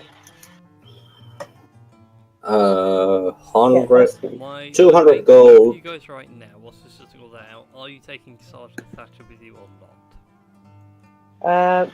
may as well take them with us. Yeah, I think it'll be wise to take him with us. Like, I don't know about you guys. Yep. I'd say it's right. Yeah. See what he's moaning about? Yes. Well, Extra body. I mean. Extra meat wall. What?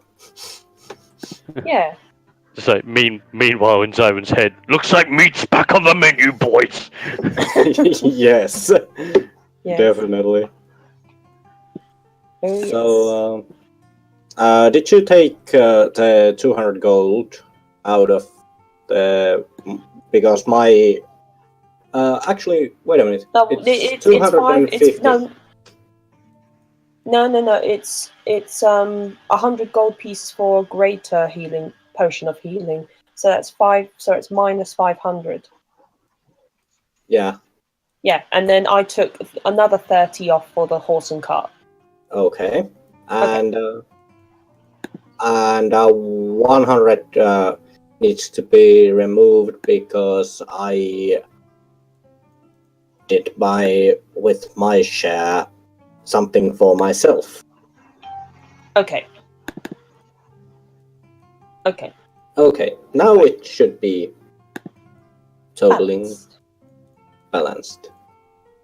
Cool. All right then. Alright then. It's all updated. Cool.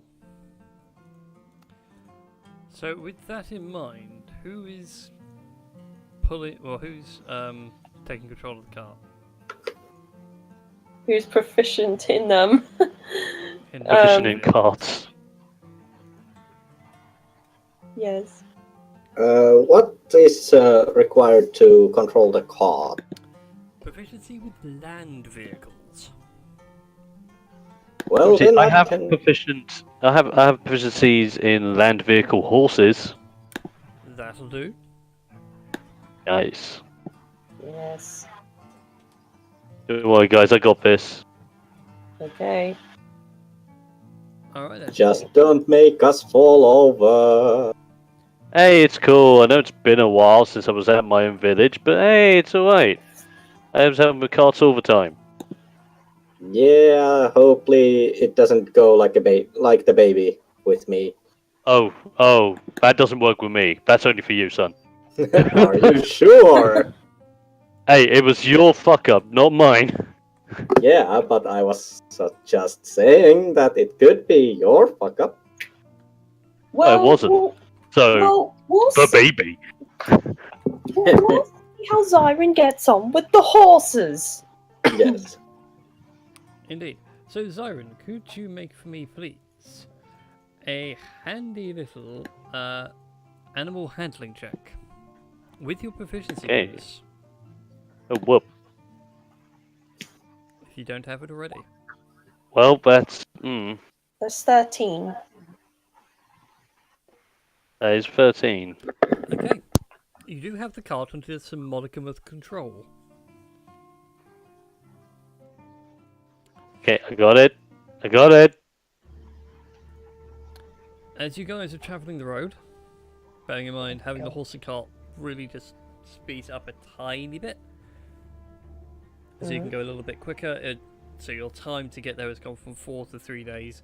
You can push it to 2 if you want, but it will take some more animal handling checks to get the horses up to speed.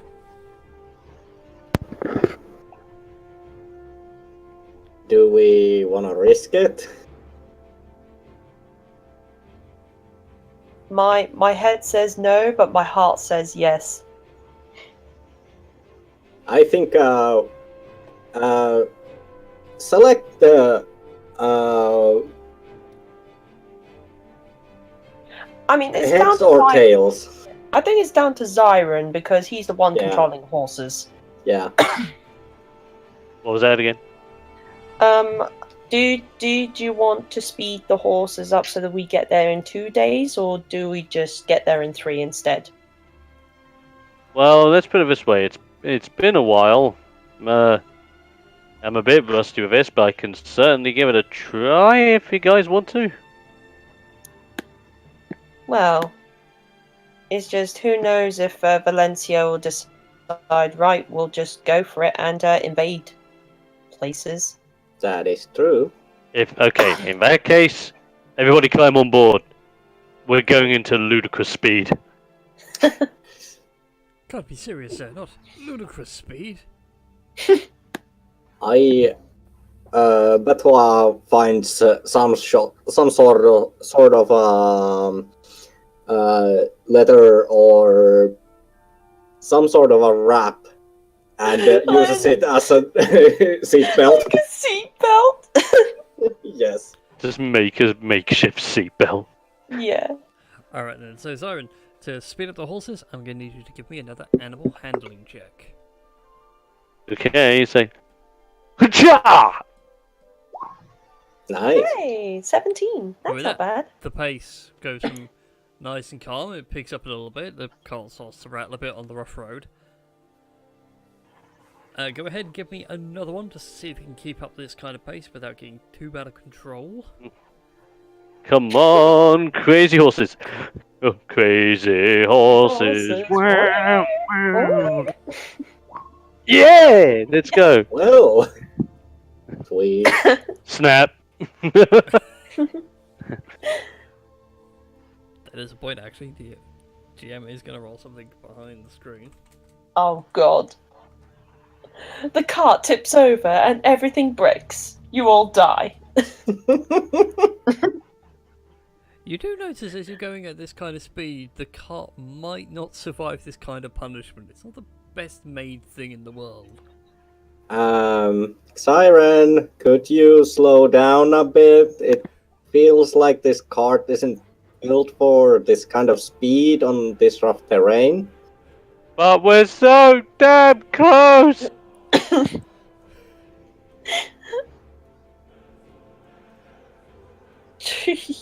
Strictly speaking, we should be using Zyron's token for the world map. Yeah. Put Zyron's token on there. Get rid of my face. Get my face out of there. So we've made it that far by charging. Yeah, I'm just keeping a track of where you guys would be after 1 day's travel. Right. There we go. And then you can get rid of me. There we are. Lovely. Alright, it's up to you, Zyron, if you want to slow down or not. Okay. It will slow down enough to gain control back of a card if it's going to get a little bit rickety wrecked. Okay, then go ahead and give me another animal handling check. Oh, alright, boys, you can calm it down. Yeah, you manage to rein the horses in. They go from almost their full gallop to a nice gentle canter. The cart stops rocking about a little bit, and you can hear some of the wood slowly creak back to some sort of a comfort. Doesn't feel like the whole thing's gonna fall apart on the first rot in the road. That's good. As your first day of travel begins to draw to a close, Oh boy.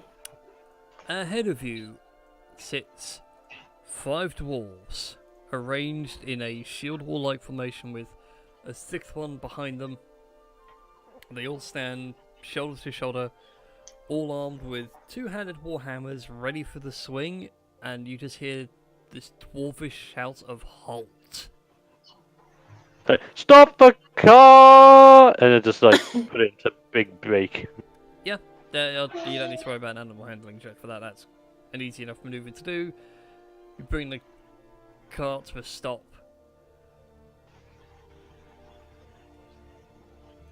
Okay. Dario, I suppose you should come with me to talk to these dwarves. I think Tom's action. He's been awake since before 5 o'clock this morning. Oh, okay. That's right then. Yeah. Okay.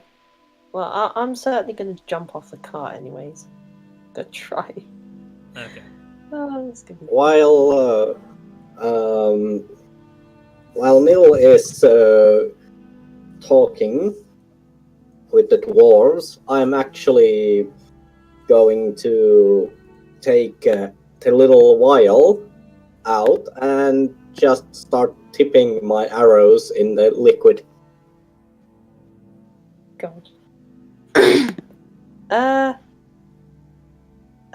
Yeah, hello? How can we help? They yell to you in Dwarvish. Who are you and why have you come this far? We're just a group of travelers. No, we're just a group of travelers. We've come with a proposition for your, I suppose, leader of leader of your brethren. Like, we mean you no harm. We don't intend to fight or hurt anyone. We just want to talk and propose something. God. They break out a little bit, not so much defensive, but wary of your approach and everything. And from behind them, you see one dwarf is dressed in very simple black robes, clutching a hold of a. Sorry, he's not holding a spear. He's actually holding a mace, which he then puts to his side, and then asks, what is it that you propose to our Dane?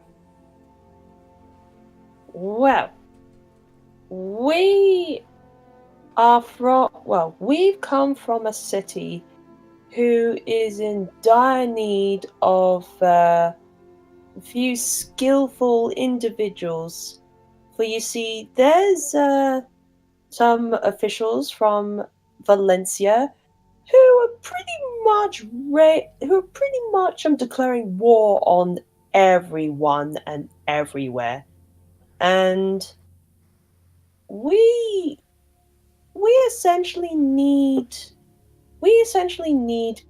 people to help fight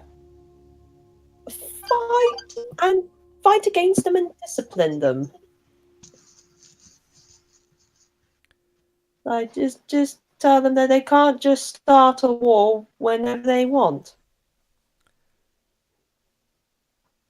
So you've come to ask for aid in your little war. I mean, essentially, yes, but there are great opportunities and benefits that would highly benefit you guys. Like, if you accept what we propose to you.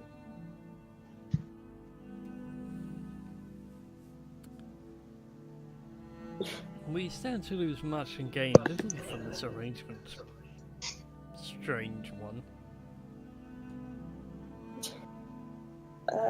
Okay. What would we gain from attacking a city so far from the coast?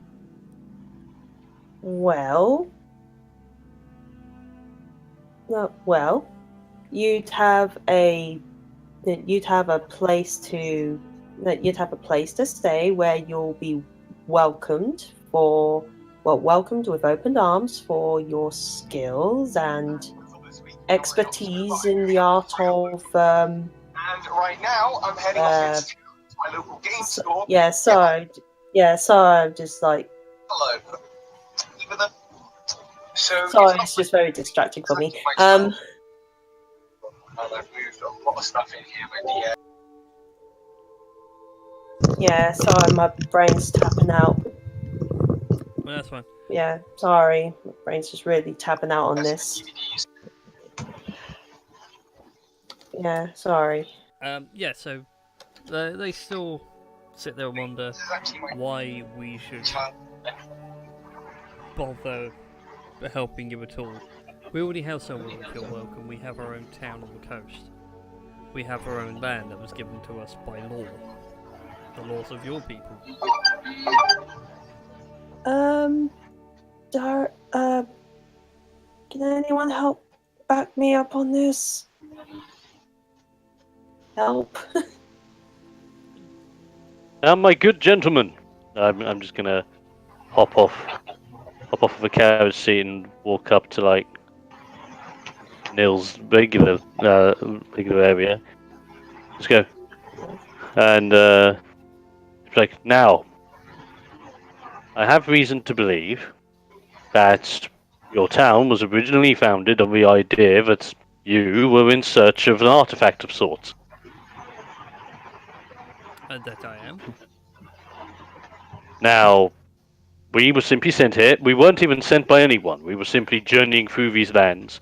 We heard that there was a dwarven village that may require assistance. Of course, we are outsiders to you people, and if you do not wish for outsiders to help you in your affairs, well, that's absolutely fine.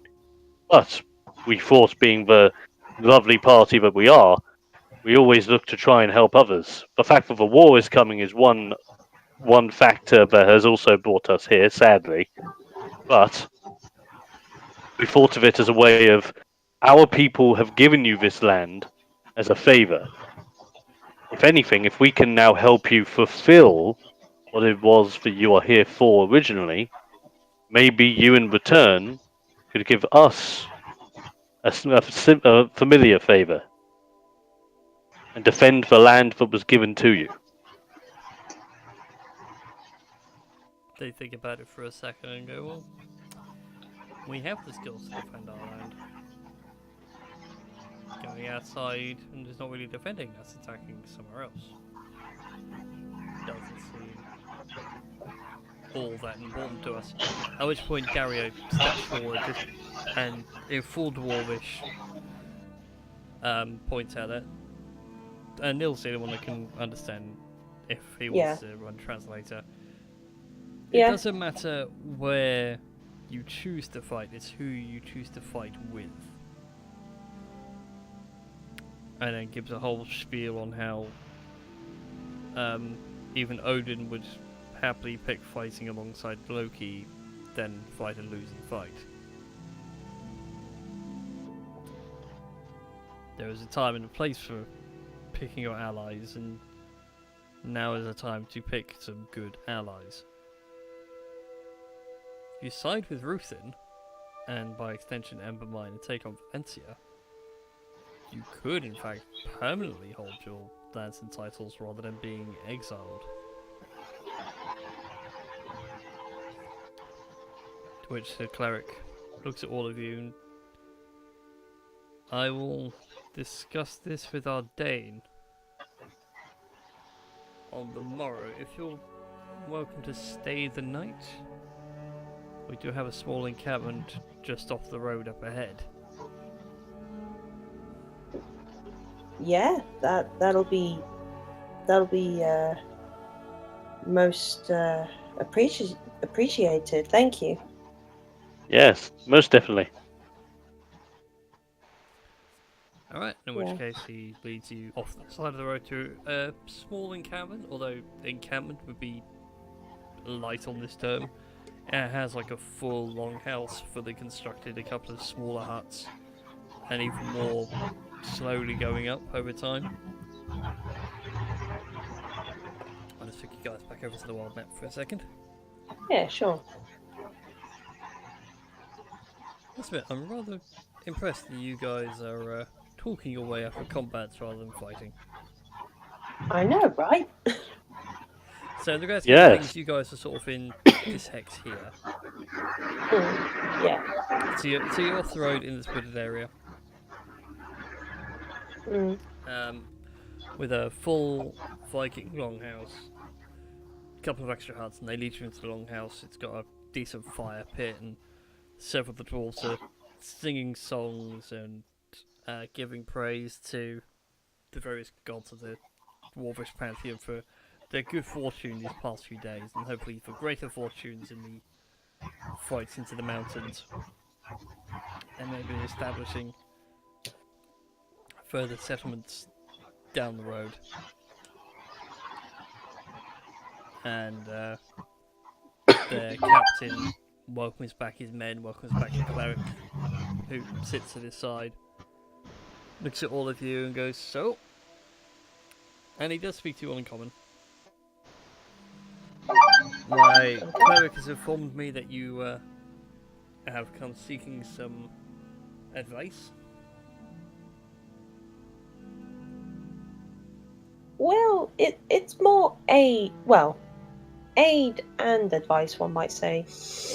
We are travelers who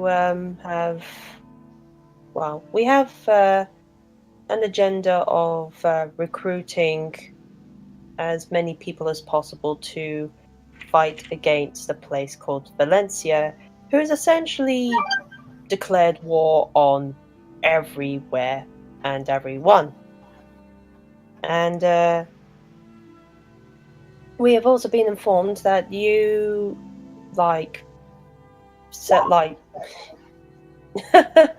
we're on a mission from God. I mean, what?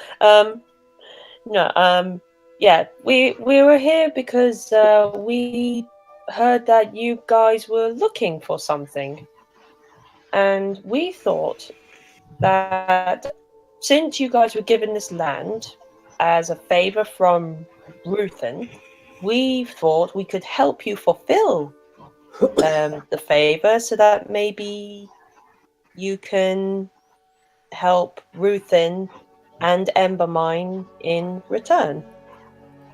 And as my friend has rightly said, and I gestured to Zyron, you could have a permanent residence instead of being exiled from nearby towns and cities, and sort of settle in your own settle down in a more permanent settlement, as to speak. Well, we are looking for something. I don't know if you know of the history of us dwarves, but the Red Dragon Lilith and her brood once took our capital. Apparently one of her children escaped this far away and is hidden in some of the mountains nearby. We've come here to slay that bitch. Take its head, put it on a spike, or just offer it up to Odin in general. And the whole thing with Ruthin is just icing on the cake. So if you really want to help us, we're gonna go kill a dragon. Help us kill it. We keep the rewards of its dungeon. And we may think about helping you.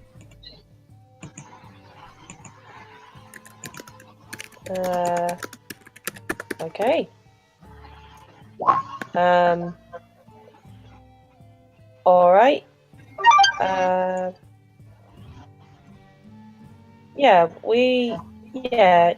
us. We'll discuss this in our own little group, and then we'll give you our answer in just a moment.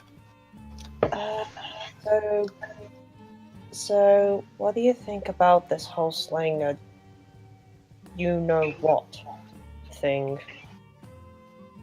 I was saying what again? So sorry, I was kind of distracted. They want us to go and slay a dragon. Give me 1 moment. I just like clean out my ears for a moment. Just say, do you want to say that again? Okay, so in exchange for slaying a dragon. or... As you scream, a few dwarves look over and then start laughing out loud. And so does actually belittle Betois. Betois actually starts laughing like really loudly. I just give Betois a bit of a shake of the head, like, no, don't, just stop, just don't. I have that moment when I'm like, okay. So when we're talking dragon, let's put this into context. Are we talking destroyer of worlds or destroyer of my garden round the back? Well, this dragon supposedly, was it invaded or destroyed, their home? Sorry. Well, Depends on who you ask. Some would say invaded, others would say destroyed. Okay. Well, they said that she kind of took over their home, and apparently, like one of her children has sort of escaped around this sort of area. So we're talking pretty powerful.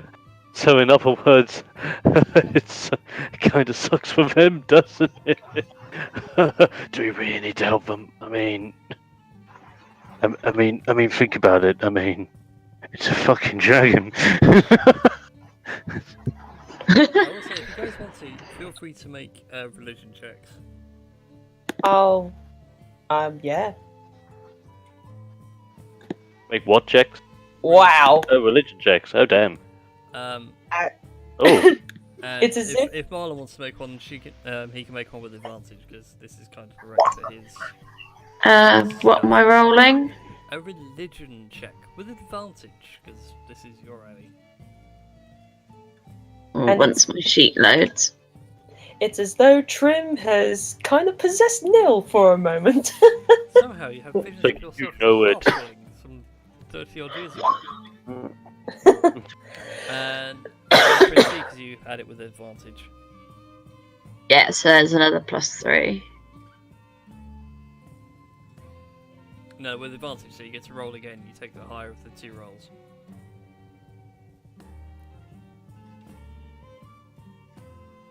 Okay, it's an 18. Yeah, I'll take the first one. That works. Mm. So, all of you, as you know, it's kind of common knowledge, Lilith is a prime dragon, so she's like a demigod to most dragons. She was like the representation of strength. So if you proved yourself strong in arms, she would happily let you be. If you cowered and tried to party your way or use magic or something like that, she did not take kindly to that and would quite happily flick you off the face of the earth. Betois and Nil, though you two getting higher, you also know that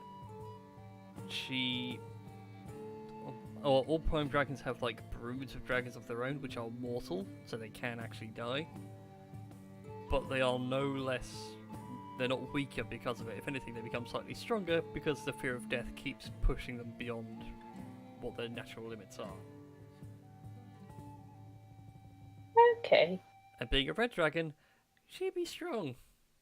Very strong. Well, it is in my professional opinion that now is the time to panic. Calm down. Calm down. Okay, there's one thing when it was a dragon. He didn't tell me it was a demigod dragon that has the power to kill me 5 different times with a space of a millisecond. That's not right. Harry Potter going, child of a demi-dragon. Be fine. Yeah. It's still just as bad. If we have good tactics, we'll survive the encounter. Yeah, but you put demi in front of anything, makes it worse. Like, what if I said I had like a demi demon? That's even worse than a regular demon. Or a demi baby. Then we'll be in real shit, patois. Still, And we've You taken on, so far as a group, we have taken on a mad woman who is a demi-sorcerer, a demi-wizard, by your logic, and survived in a prisoning pyramid for a madman. Sounds like our kind of job. I'm down for this. If we can just end this now, get the dwarves on our side, job's done. Don't even need to go the rest of the way. Okay, you know what? I'm okay with this. Right? I think we should do it. And if push comes to shove, I will gouge my own eye out, just like Neil. No, you Twitch. don't have to do that. At thought of you gouging your eye out, Dario grabs hold of your shoulder quite tightly and goes, "That's the spirit." Dwarves love it when you take out an eye. It makes them feel like you're going to be Odin. Oh, now that I think about it. And then once you've done that, the next job you got to do is just hang yourself from a tree. So I'm just gonna like nod myself into it, just be like, okay, come on, like slap my face a few times, get handy, and just summon him to smack me around the face a couple of times, even though it doesn't actually do anything. Because he can't inflict physical harm. Yeah. Get his gentle waft as the hand brushes you. He's just like waving at me in order to have a gust of air or breeze me. But stop giving that. Dario stops himself before he says the word hand job. I had that exact word in my brain for the last 5 minutes. So it's at a time like this where if this was in a video game, you would just have a prompt coming up in the corner saying, "Zywin will remember this." Yes. Okay, Zoran, if it makes you feel better, put it this way. How many songs do you know where people have slayed a dragon? I mean, in the Bard College, we learned quite a few songs about dragons and people that slayed them, and many people that got, well, singed. And now the next one will be Zyron, the Dragon Slayer. You mean I could write a song for the album? Yes. Yes. Yeah. Batois, get my loot. We're going dragon song hunting. Wait. Sure. I'm just gonna add a dragon song to the chat for you. Oh god. Yes. Yes. God damn it. Yes. Yes, He sings definitely. dragon. God. And it's the right colour as well. If this happens, that's it. I give up DMing. The final straw. The bard I don't know. seduces the red dragon. In all honesty, I was kind of thinking when you said, "Oh, I've got a dragon song for you," I was kind of thinking Skyrim, but that's better. Don't tell me, I do have it preloaded into VLC. Wow. So we're all in agreement. We go slay this dragon then. Yep. Alright then. So, Alright then. we have And to go slay a as we dragon. are in the little group still, I just say to everyone that let's hope it's not Ice Fang. No, I- nowhere near no, Ice Fang. Ice it's- Fang was a it's white not- dragon, we're dealing with a red dragon. Completely different. Ah, that is good. Yeah. It's like dealing with a white man and a black man. That's racist. Yes, that is very racist. Tony looks at you all going, and the dwarves aren't racist? For you, everyone's bloody racist so far. I mean, everyone's a little bit racist. Today.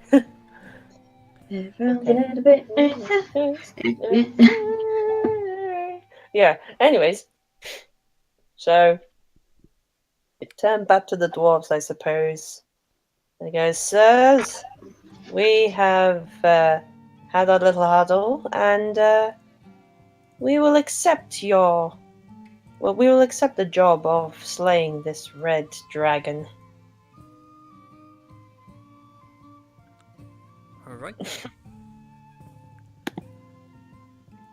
Then, he Yeah. holds up a horn and all the dwarves stop for a second, all turn around. We will drink, be merry, and then tomorrow we shall either all be here to tell our stories or we'll be telling them in Valhalla. All the dwarves give a Oh, royally cheer, get ludicrously more drunk than what they were, and we shall close out tonight's game right there. Yes. Hey. Yay. Oh boy, we're gonna slay a dragon. We're gonna slay a dragon. we're gonna slay a dragon and I am going to die.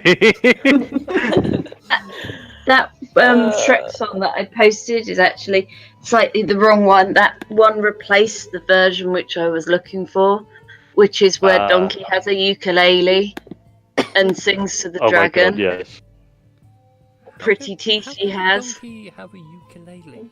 It doesn't have fingers. It's a musical. The donkey has a ukulele and sings to the dragon about how pretty her teeth are. I think That just made me think that that's clearly what Siren's going to do. how to explain a donkey playing a ukulele? Magic. Yes. You're in a world of fairy tales. Of course, there's gonna be a Says- donkey says the playing a man ukulele. hosting a game of Dungeons and Dragons. Mm. Ah.